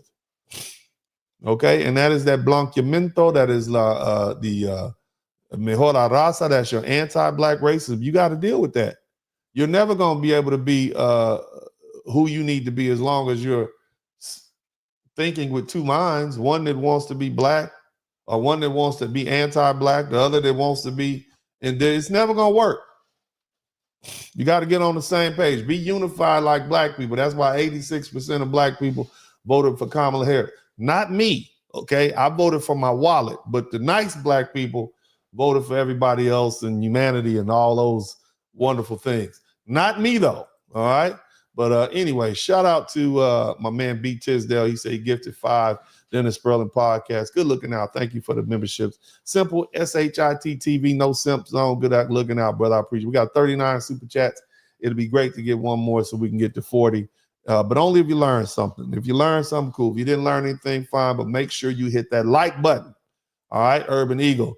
Tiara Freeman, good looking out. Welcome to the membership, Tiara Freeman. Hootsie says the master class is in session. Professor D, thanks for the much needed and headed lesson. Good looking out, fam. I appreciate you. Randy Harris, thank you for the $20 super chat. Also, Alonzo Dunn, we owe them these size 14 shoes.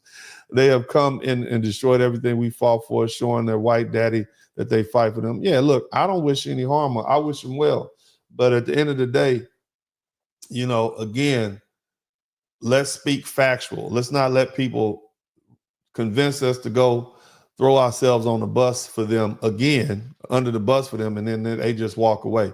That's not cool at all. Thanks to Charles Holman. I appreciate you for the new membership. NS, thank you for the $50. Good looking out. Represent by all the best I will. So far, $50 is the highest donation. Good looking out, man. We appreciate that. Thank you. Dennis Spurling, thank you for your great work. Thank you too, brother. I humbly appreciate what you did. Billy X, very educational frat. Good looking out, frat. 06. Shout out to you. I'm going to keep pushing. Who else we got? Brother Down Under. Research Operation Wetback 1954. I have. That is an operation where there were beginning to be too many Hispanics, Mexicans in this country. So from in 1954, really it preceded that, they sent millions of Mexicans back to Mexico. Even Mexican people of Chicanos who were born of Mexican descent, they sent them to Mexico. They literally sent American citizens to Mexico doing Operation Wetback. Yeah. So these are the people you want to run up next to. So that's what he's talking about. Also, Red Sigma, we learning today. Yeah, we have to. We got to keep learning, even when it's uncomfortable. Shout out Black Jadifas. They all want rhythm, but they don't want our blues. US FBA for everyone. They hate us because they ain't us. Thank you so much. Liliana McDonald, welcome to the broadcast. Thank you for your membership. We got, so far 7 memberships. My goal is to try to get 30 new members to join, and y'all can check out my backlog of everything that's behind that paywall. It's only like $2 for the membership. It'd be great if more people became members. Go ahead and do that. Keep it playing. We are resting. Dennis, go rub the sister's feet. LOL, great show. You funny. Good looking out, brother. Johnny Harris, can we say jive? Right. Good looking out, brother. Also, Passport Kings, we ain't lazy. So we ain't too lazy to call ICE. Oh, see, we ain't too lazy to call the ICE tip line. See, you being ugly on the inside, Passport King. That's very ugly. I'm just saying. But thank you so much. Jamal Smith, thank you for the super chat. Blood Claw, 1698. Thank you so much for the 2. All right, we got 41 super chats. Let's see if we can get to 45 before I finish. But only if you learn something. If you haven't learned something, it's on me to do better. But I think I've been doing a good job. If I can give myself a hand clap and taking these very complicated subjects and making them relevant, teaching you history so you have a better understanding, I feel that I'm doing the work that I'm supposed to be doing. And that is educating foundational Black Americans so you can know where you stand. That's all look, I can't change history. Don't know what the future is, but at least you know where you are right now so you can move accordingly. Okay. Shout out to Kenneth Milo. Black folk, we have no friends. If you want a friend, look in the mirror. It's time to circle the way. If you want a friend, get a dog. All right. Thank you so much. And you're right about that. You got to look out for yourself at some point. We've been looking out for everybody else for the past 400 years. We're the ones that have pushed this country to be what it's supposed to be. You know, we've done that. And I think it's time for us to take a rest. We'll have a shot up again. We're not next. We were first, and we still on. You see what I mean? So shout out to Canary Valens. This is one of your best lectures. Thank you so much, sir. I certainly appreciate that. Thank you so much. I thank God for the wisdom, and the time. I'm actually taken away from my jiu-jitsu training, but I think this is worth it until, things kind of subside a little bit. But thank you so much.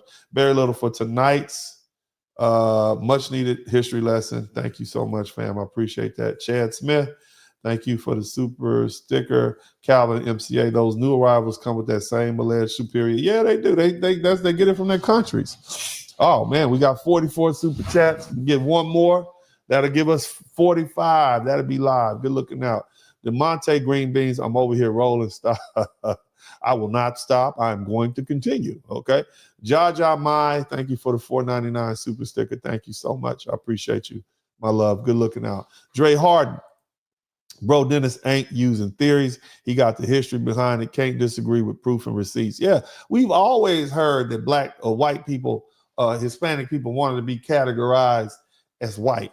My mom used to tell me about that. She was a teacher at LAUSD back in the day. She said when these Latinos come to the country, man, they real cool, they real chill. And then as minute they start getting multiple numbers, they get deep, then they want to start taking over. And I'm like, really? She said, yeah, and they want to be classified as white. And I'm like, really? And so you have to I'm listening to some of these conversations I had, I overheard with my mom and her friends. You know, she was active in the community back in LA in the 1980s and 90s. And I'm like, man, you know, and you hear things as a child. You sitting there minding your business, playing with your Legos or your Atari, whatever. And then it just sticks, you know? And I'm like, yeah, that's not true. So after I began to really dig into the research, I'm like, this is horrible, you know? And this is my first time really putting it all together for people to listen to. So maybe you guys like, share this video. You're welcome to chop it up and cut it up and put it wherever you want to put it on the internet as a learning tool. It is what it is. It'll be here for posterity. And I hope you all appreciate the time and energy I've been putting into this, because we have to put what's going on in context. And I think that's appropriate. So thank you so much, Dre Harden. Gloria Sebre, thank you so much, Gloria Sabre. I appreciate you for the 199 super sticker. Chosen 1619, the black and brown unity was always one-sided. All minorities stand on the sidelines while we do the heavy lifting. They feel entitled to our work. Yeah, they expect you to keep on being a fool. As they say, everybody ride a free mule. You keep on doing it, they're going to keep on using you. And you brothers and sisters got to understand that. But see, this generation is like, nah, I'm good. And a lot of that has to do with the fact that we're not hungry anymore, meaning we're not impoverished. 2/3 of us don't live in poverty anymore. Yes, poverty is still a problem, but 60% of black people, upper middle class, are rich. And that's just black men. Black women have more education than black men, so they're doing better. Okay, we're not that group of people fresh out of the cotton fields and tobacco fields of 1960, newly immigrated to places like Chicago, Detroit, Oakland, San Francisco, LA. Matter of fact, many black people have returned down south and have made tremendously wonderful lives for themselves in the new South. Even though it's the same old South, it's not the South that it used to be, that we left in the 1950s in the migrations. So we're doing well for ourselves. So it's going to be hard to get us out there to, fight the police. It's somebody else's turn. But, shout out to you folks. Thank you so much, Chosen 1619. Cody Marshall, time to turn the other way. Hey, man. Yes, sir. Shout out to Ivy Dreams. What's up, Sarah? This is a masterclass, Uncle D. What's up, Sarah? Ivy Dreams, my AKA sorority. Pretty girl. What's happening? Good seeing you in here. Also, let me see here. We got my man Be Tall, Young, Attractive. Let's be honest, these people of color groups only supported Black Lives Matter in 2020 because white liberals made it cool. So POC groups were just imitating white liberals. Yeah, and the white folk were out there because they were cooped up. They needed some exercise. They had us locked up for 6 and 7 months. They need to get out and get some exercise. A lot of pent up frustration. You know what I'm saying? Anyway, Dre Harden said, look up 1994 Los Angeles construction site race clash. I remember that. I'm from LA, man. Of course I remember that. Shout out to you. Master H, maybe they can get their citizenship under the table too. All right. Thank you so much for the $20 super sticker. Cody Marshall, thank you for the 2. All right, we got 48 super chats. We are moving. You get 2 more, that'll be 50. That's what I'm talking about. I really feel like you all learned something. Look, you don't have to donate if you didn't learn anything. But if you learn, I should earn. Okay? If you didn't learn, I'll do it again. I'll keep coming back. But so thank you all for the 48 super chats. At least I know you all represent the folks who did learn something. I know everybody's not able to donate, and that's fine too, but I really want y'all to hit the like button. I really want you to subscribe to the channel. Let's move that needle. Don't be lazy, okay? It make me work too hard to get this 100,000. Y'all subscribe to the channel. I certainly would appreciate that. Cody Marshall, good looking out. Someone show you who they are, you have to believe them. Yeah, otherwise you're just a fool. That's right, Cody. My man LJ said, look out for those who've been there for us. Look out. Yeah, exactly. Yeah, that's exactly right. Corey's, man, there have been. And I'm not saying that Latinos, there aren't individual Latinos or groups who haven't looked out. We should show them respect and homage, especially if it's a close friend. But I'm just saying, as far as the group dynamics, you know, you got to align yourself with what's in your best interest. All right. It's technically, it's not really in Black people, foundational Black Americans' interest to oppose these deportations, even though we did not vote for Donald Trump. Many of the policies that he has in place is good for us, just like many of the policies about reforming the government spending is good for us. It's good for all Americans. Lord knows I don't want to continue making politicians rich. They go into Congress, make $200,000 a year. 5 years later, they worth $89 million. How does that happen? You see? I think I'm going to talk about Doge tomorrow. Somebody type DOGE. Is that something you guys want to talk about? Because look, as Brother Malcolm X said, if the white man has a cold, the Black man has pneumonia. And if you don't think these policies where they're taking our American dollars and sending them overseas, basically stealing our money, and then they got Black folks as the face of it, all these folks, these Black people out here, we need to talk about that. I think I need to talk about Doge. I think that's something we need to talk about. I'm going to dig as deep as I can. I've been doing my research on it and what they're doing, but some of these things, they're paying for sex changes in Guatemala, and we have young people who can't read. We have North Carolina. J.D. Vance just went down there and had to get people out of tents. I think we need to talk about that. I think as intelligent people, that is something that needs to be discussed. It's ridiculous. And, you know, and it's not just the Democrats, it's the Republicans too.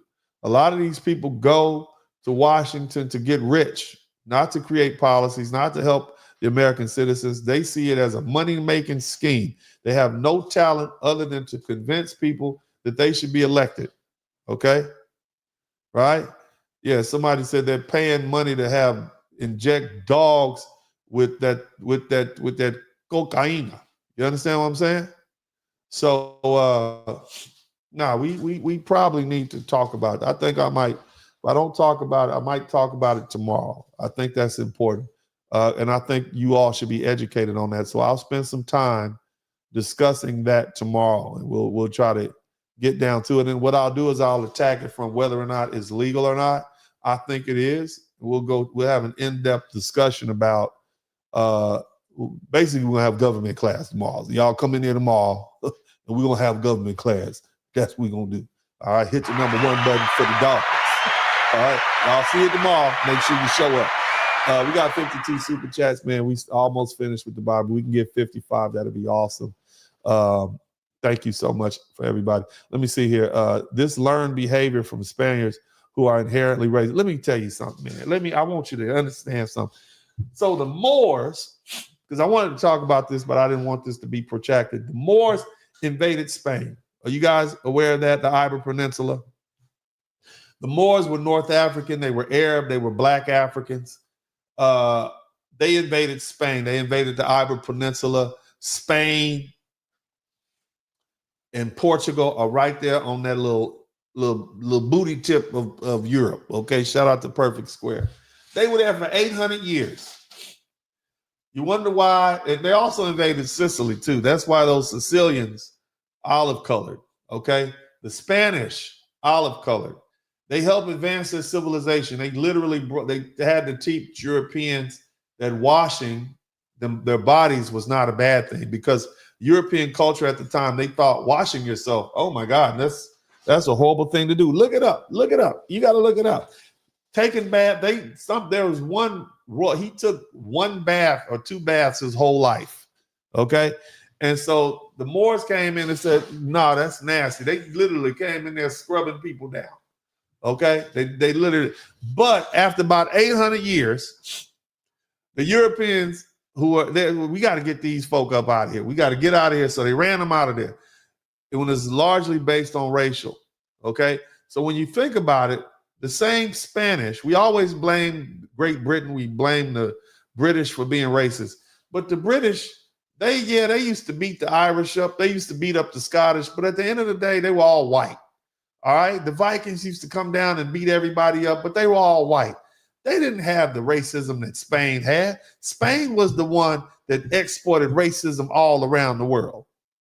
If you look at it, so they were the first ones to bring racism to the New World. And those people took over places in Colombia. They took over Mexico. The Spanish were the most racist group. They were the ones who had animosity and anger towards the Moors, the North African people. Even this running of the bulls, right? That is the Spanish symbolizing running the Moors, this black bull out of the Iber Peninsula. That's what it's symbolic of. And then slaying him at the end. So just think about that. You know, when you think about the fact that, damn, these Spanish are racist as hell. You see? We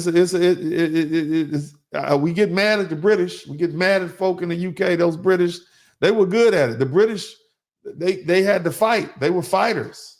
They fight the Vikings, fought each other. They fought the French. They definitely were good at fighting. But the racist notions probably emanated with the Spanish and their 800 years of dealing with the Moors and having them take over their continent, that Iber Peninsula. Shout out to William Christopher. Just something to think about. That might be something I need to talk about in some more detail, I think. But it's just something that occurred to me. But let me finish here. Oh man, we are moving along. I'm talking too much. But shout out to Jim. And we got 54 super chats. Gosh darn it, we might get to 55. That'd be great. Master H said they should simply mix the Europeans to speed up the erasure. No, I don't believe that. Okay. Everybody has a right on this planet. And I know I got some blackity blacks up in. I know y'all pro-black. I get it. Right. I know. But let's give credit where credit is due. Even the Honorable Minister Louis Farrakhan said, man, white man has done, European culture has done wonders. If nothing else, it has organized all the people and resources of the world. These are brilliant people. You can learn a lot from them. Again, the Honorable Minister Louis Farrakhan said, I remember listening to that when I was a little boy. They're brilliant people. Give them credit where credit is due. White people have done they brought medicine, they brought advancement, technological advancements to this world. We have room on this earth for everyone. And we don't want any one group to be erased at all. You see? I don't think that's good for any of us. And for you black folk, let me play on your prejudice right now. Okay? You black folk, all right? If you want your planes to leave on time, you don't want them to be on CP time, right? Do you want do you want the white man flying your airplane? Because I'm just saying, if we're gonna be on CP time, you might not make that 5:30 connection. You see what I mean? So everybody has qualities. We are all part of the human family, and I know. I got some. I get it. You're hiding behind the internet. You say crazy stuff, but you need to understand that everybody has a place on this earth. Everybody is necessary. We don't want to erase any one group of people. Everybody brings benefit. Everybody has done their part. It's just right now, for the past 500 years, it's been the white man's time to rule. And he's had his opportunity. He's the youngest race of people on this planet, and it's his time to rule. Period. But the Asians had their chance. Africans had their chance. Persia, or what you ever call Middle Eastern, they had their chance. It is what it is. What we need to be able to do is come together and give everybody collectively and begin to build as a human family. I know, I know y'all mad at that, but at the end of the day, I think that's the more responsible thing to do. Okay? That's what I think. I'm just saying. Now, you white don't take it too goddamn far. Okay, don't take it too damn far. That's right, Uncle D. No. I want you all to understand that everybody has a place on this earth. There's room on this earth for everyone, and that we all have a place. Okay. So I don't advocate erasing any group of people, not Europeans, not black, not because one group is supposedly more intelligent than the other. I don't believe in all that. We're all one human family, and we fight. We fight. We make up reasons to fight. If there was no people, if it was just white people on the planet, they would fight. If it was just black people on the planet, they would fight. If we all looked alike, we'd find a reason to fight. You can call it prejudice, you can call it whatever, but everybody wants to feel like they're superior to others. Some people just take it too far. All right, but there's tribalism, there's racism. Don't let racism and prejudice cause for you to miss a blessing. You see what I mean? Again, everybody has attributes. Everybody brings something to the human table, in the human family. But anyway, thank you so much, Master H. We got 54 super chats. It'd be great to get to 55. We'll see what happens. HR 22, the SAVE Act, takes away married women's right to vote. It's already passed the House and only needs to pass the Senate to become law. Please contact your representative. I don't believe that, man. I'm going to have to look at that. I heard about that the other day. I'd have to look into that a little bit more. But we'll see. Jamal Smith, thank you so much. Matrix 5381, new member, good looking out. Blood Crow 1698, thank you so much. The Rubber Band Man, Hispanic women procreating with FBA men is a real problem in their community. Yeah, but that's admixture. It's going to happen. This is what America does. Women are going to choose the best available mates. I've already established to you that, explain to you all that black people in this country have 1,780,000 millionaires. I've explained to you all. We only have 40 million. That means 8% of our population, 8% of the millionaires are black people. The average black man is not married. In other words, the majority of black men are unmarried. Yet 60% of black men by the time they reach middle age, they're upper middle class are rich. Women are going to choose the best man they can. It doesn't matter if they're white, they're black, or whatever. Women throw racism out the window when the green comes into play. You understand?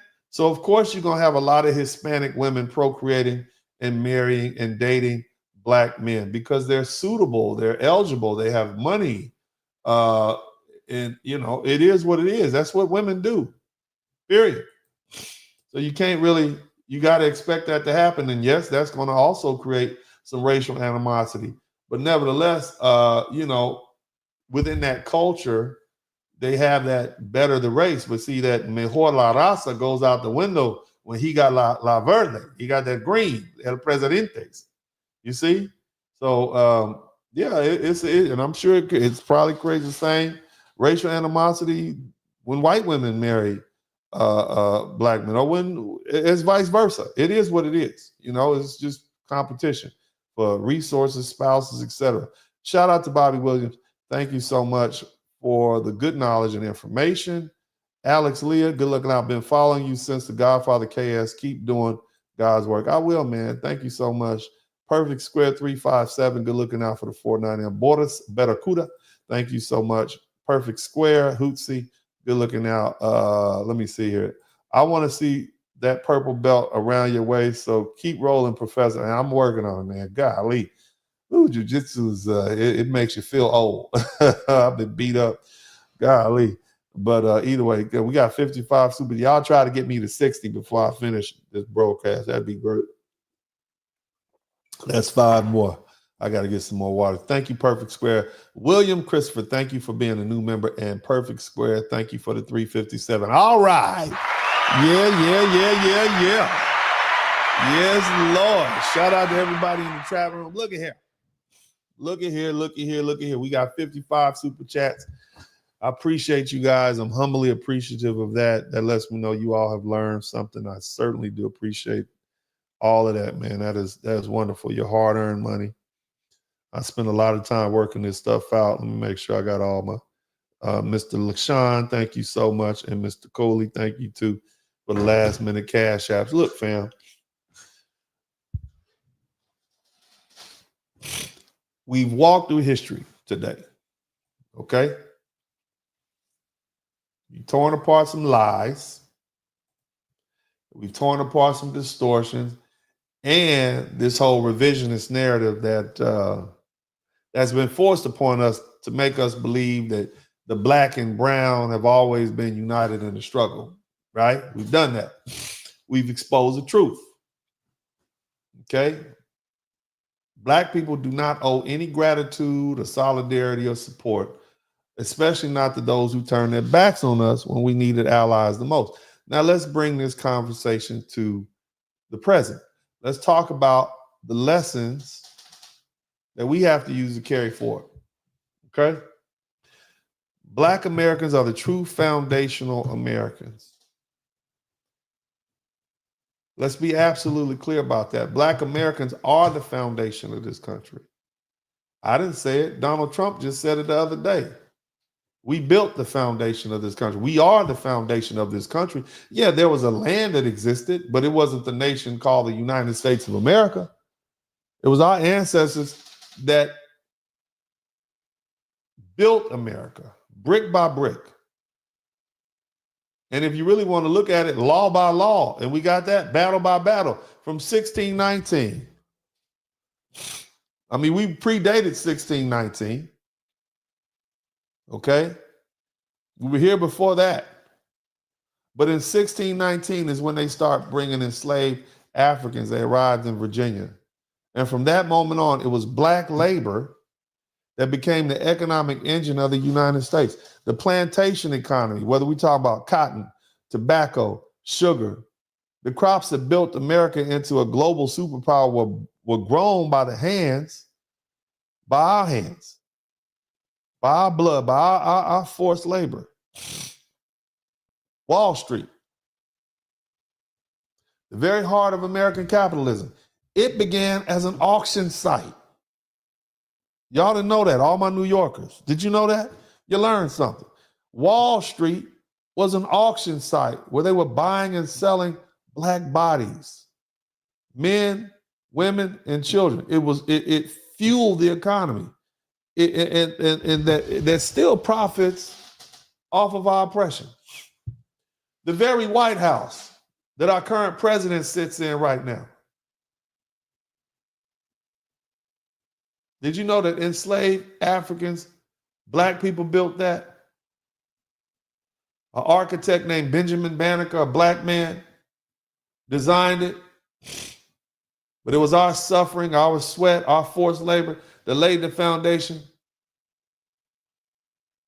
for the so-called land of the free. I want you to think about that, even though we weren't free. And yet today, people have the audacity to tell us that we don't belong here. And they have the nerve to tell us that we're lazy. Somebody type work hard in the chat room. All you immigrants who came over here and you got deported, y'all should have worked harder. Maybe if you worked harder. Did that work? Pull yourself by your bootstraps. They just took a pen and changed the rules. Donald Trump signed an executive order. Your whole life changed. So I guess work harder didn't work, did it?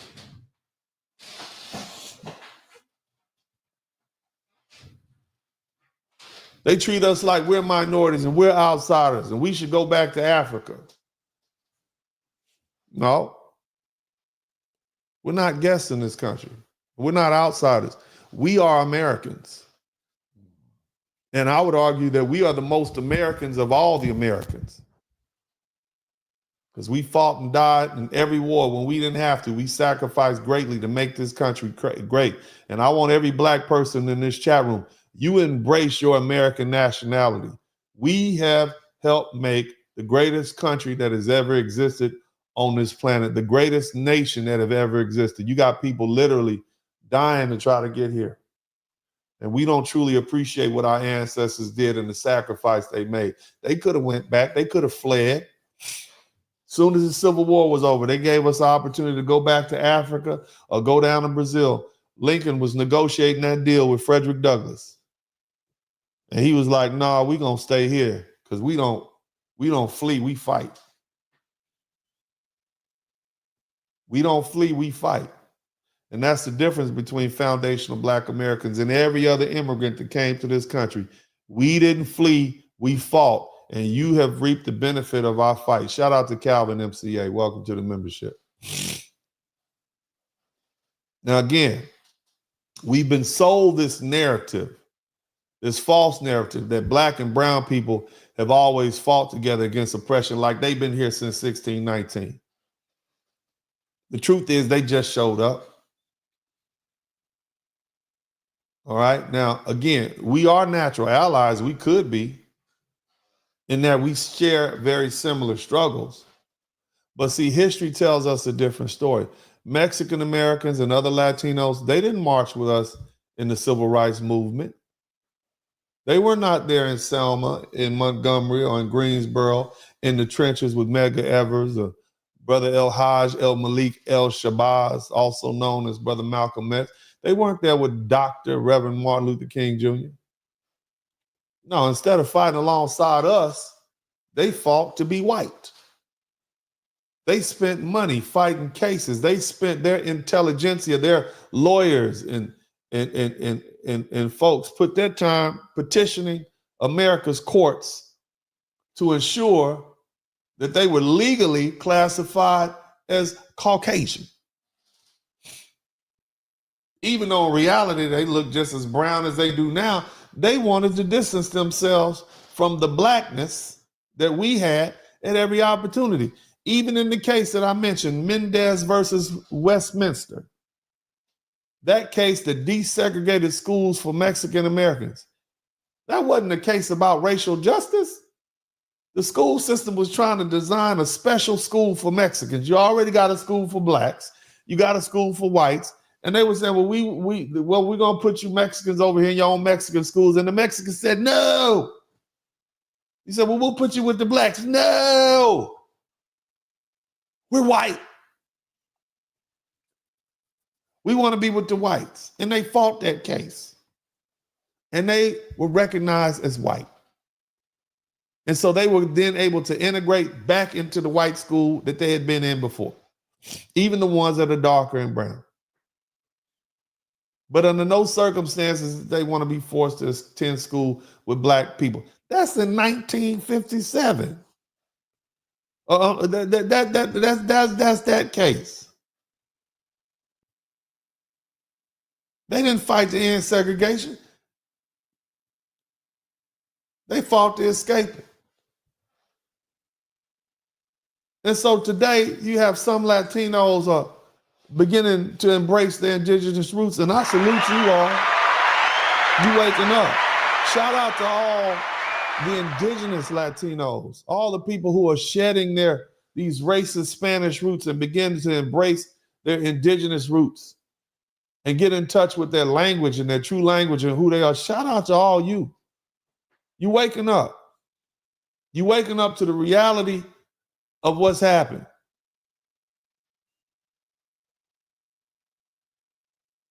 And then you got the other ones, they fought so hard to align themselves with folks who never truly accept them. White folks can't accept you. Because if they accept you and they intermix with you, then they destroy who they are as a group of people. I'm just saying the truth. Dr. Frances Cress Welsing told you this for years. She told you white supremacy racism is nothing more than a survival system. She told you white people can't love you like you want to love them. Because if a white person and a person of whatever color reproduce a child that's not white, they lose who they are. You got to understand who you're dealing with. And let me tell you something. I'm not angry with them for what they're doing, to want to preserve their own. That's a normal, healthy thing. It is. Just like I want my children to be Black and brown because I love myself. They want their children to be white. A little mayonnaise in there, but that's nothing wrong with that, baby. And if you're a brown person, if you're a Latino person, I know it's hard in this world of everybody's equal, we all love each other. We should know. I'm just saying, no. That's not reality. True love is to want to reproduce yourself. And folk don't have to like what I have to say, but that's the reality. That's the unspoken truth. And you fight, and you got Latinos fighting to go sit up next to white folk who, like, we can't have you over here. We'll eat your tacos, we'll drink your tequila, but you need to go be with your own people. And that's the same thing they tell black people all the time. And it took us years to learn. And you still got black folk trying to run up there next to white folk. Every time you move in their community, they leave. They letting you know. And I'm not saying you can't be friends. I'm not even, look, and if you love somebody, you love them, whatever. Okay, you love them, y'all go ahead and enjoy your life. I'm just telling you the truth, how most people feel. But nevertheless, it's good to see a lot of the indigenous people of the Americas embracing their root. Trying to align with people that cannot accept you. Nevertheless, Latinos are still divided. They're divided people. You got white Latinos. They want to maintain that racial dominance. They're trying to cling to a system that goes back to Spain and Europe, that keeps them above the darker skinned counterparts.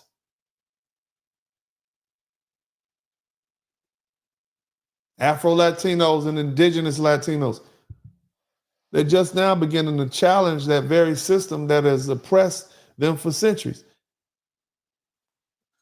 They are a people at war with themselves. You got a community of Latinos who are divided by internal racism, and they're still speaking with two minds. Meanwhile, Black Americans, we never had that luxury of internal racism. Now, you will get an occasional light-skinned, dark-skinned joke between us, but at the end of the day, our oppression is external.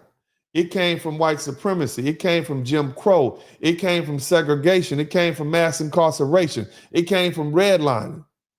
And so because of that, we came together as a people and we had to unite in order to survive. But Latinos, on the other hand, they have their own countries. They have their own nations. And their racism is internal because they had an opportunity to practice it there without the threat of external racism. So instead of uniting, it forced them apart. It forced them into a class system.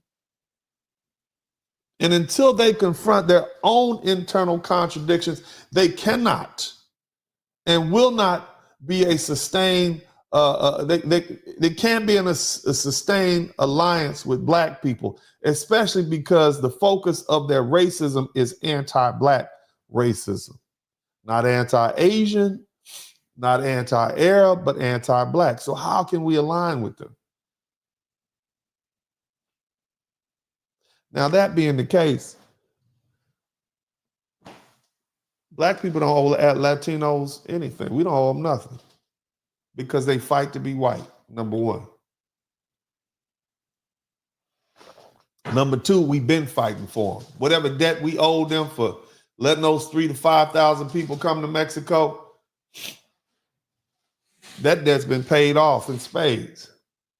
In fact, we fought for everybody's rights, not just our own. We fought for civil rights.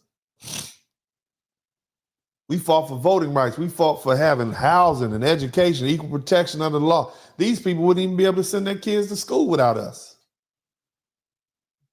We fought for them to even immigrate to this country. They wouldn't even have a chance. And what do we get in return?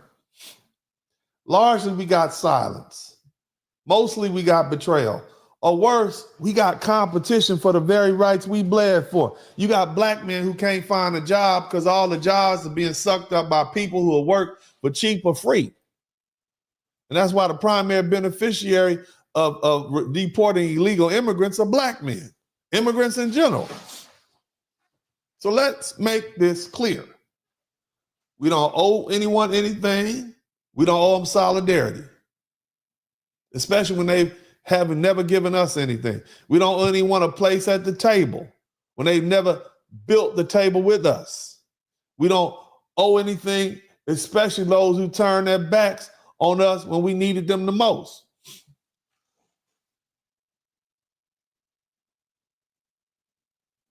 And here's the cold part about it. Numbers don't lie. We won. Somebody type "we won" in the chat room. We won. Black people have thrived despite oppression. We won.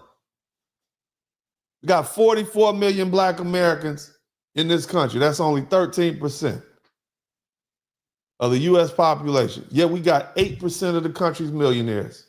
That's 1,790,000 millionaires, Black people. Hispanics got 65 million people, yet they only have 7% of the U.S. population. That's about 1,500,000. So we got 200,000 more millionaires than we do. We don't need them. They got a whole country, 126 million people. They only have 20,000 millionaires down there. We got millions more than they do. Flip the script and give us a country of our own and see what we do with it. We got 5 billionaires. David Stewart, you never heard of him. You never heard of David Stewart. Black man, been married to the same Black woman for 40 years. Shout out to Master H. Black man, David Stewart, been married to the same Black woman for 40 years. One marriage, got married one. He about 70 years old, worth $11.4 billion. Richest Black man in America. Never heard of him. Have you? Have you never heard of him? Of course, you heard of Oprah Winfrey, right? Black woman, Mississippi. Shout out to Bobby Williams. Worth $11.5 billion. $3.5 billion. Michael Jordan.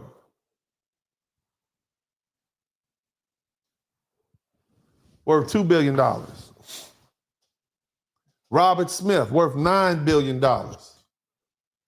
Jigga Man, him and his wife, worth $3 billion. Kanye West, maybe 2. But nevertheless, we have been extremely successful in this country. We built it, we created it, we dominate. Meanwhile, you got folk coming up who just got to this country in any significant numbers saying they built the country and they've been here with us the whole time. So where's your success at? Where are your historic towns like your Black Wall Street? Where are your 100 and some HBCUs, historically Black universities? Where are your leaders like Malcolm X and Martin Luther King and Muhammad Ali? They don't exist. Because you're trying to claim victories for things that we fought and died for. They don't exist. You're just making up stuff. Don't try to piggyback off our success. Look, every culture has struggles. Every people have battles. And let me be clear. I'm not telling you to stop being friends with your Latino brothers and sisters. I'm not telling you to break up with your Latino boyfriend. I'm not telling you to leave your Latino wife. I ain't telling you none of that. Many of them are beautiful, kind, and wonderful people.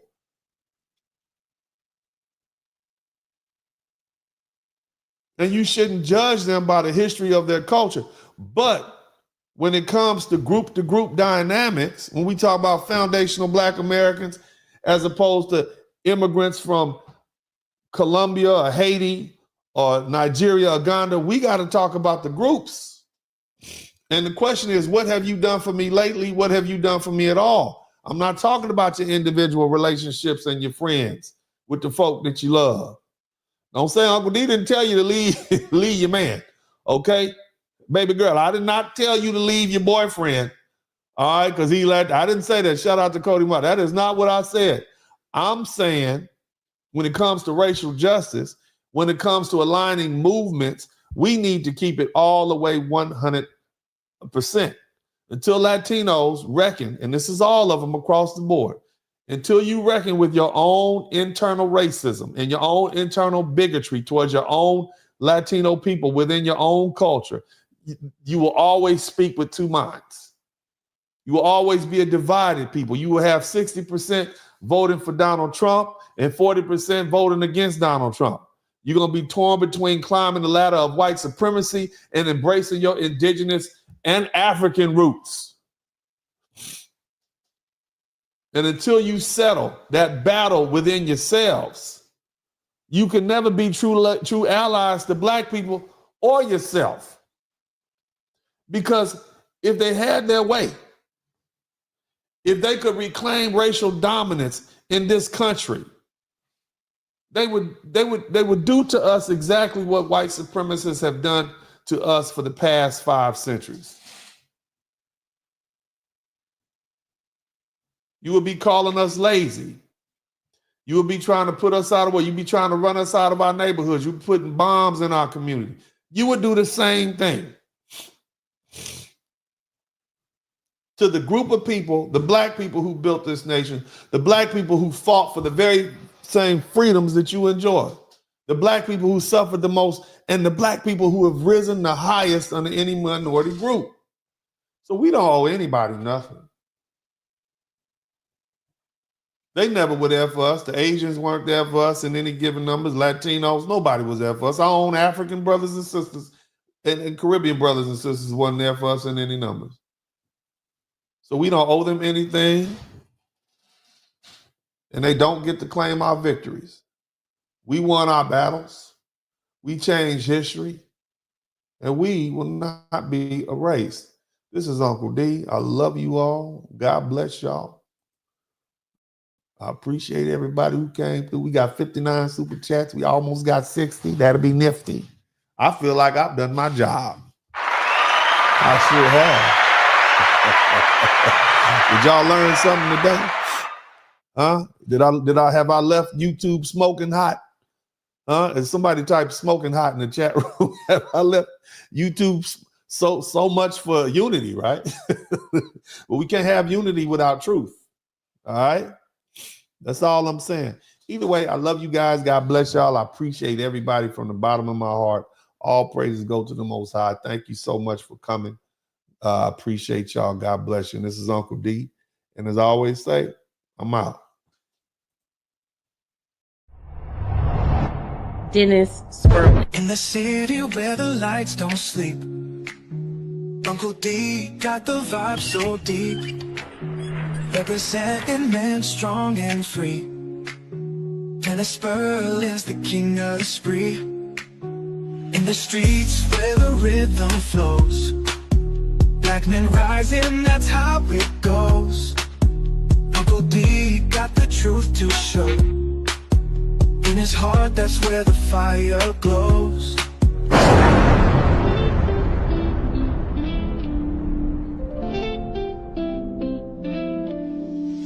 Late night tuning, light up the stream. Dennis Spurling, wisdom gleam. Voices whisper truth and an insight. In his podcast, feel the light. Harmony in every word. Truth and laughter you've heard. That's all right. Wave after wave of smooth delight. Dennis brings the dark to light. That's the blizzard, baby. Share the tales unfold. The stories born like morning gold. Feeling the wisdom inside me. Subscribing like time after time. Black men, black men, black men. I want to salute you. Your incarceration rate is down. The education rate is up. We up. We went from, we are doing great for ourselves. So you should salute yourself. Shout out to all the brothers out there, whether you're a truck driver or engineer, whether you're an electrician or garbage man, a doctor, a lawyer, if you're a hard-working brother, if you fresh out the penitentiary, but you on your grind and you doing it legal and you trying to make amends for yourself, man, I salute you too, brothers. God bless you. This is Uncle D, and you know, I'm out.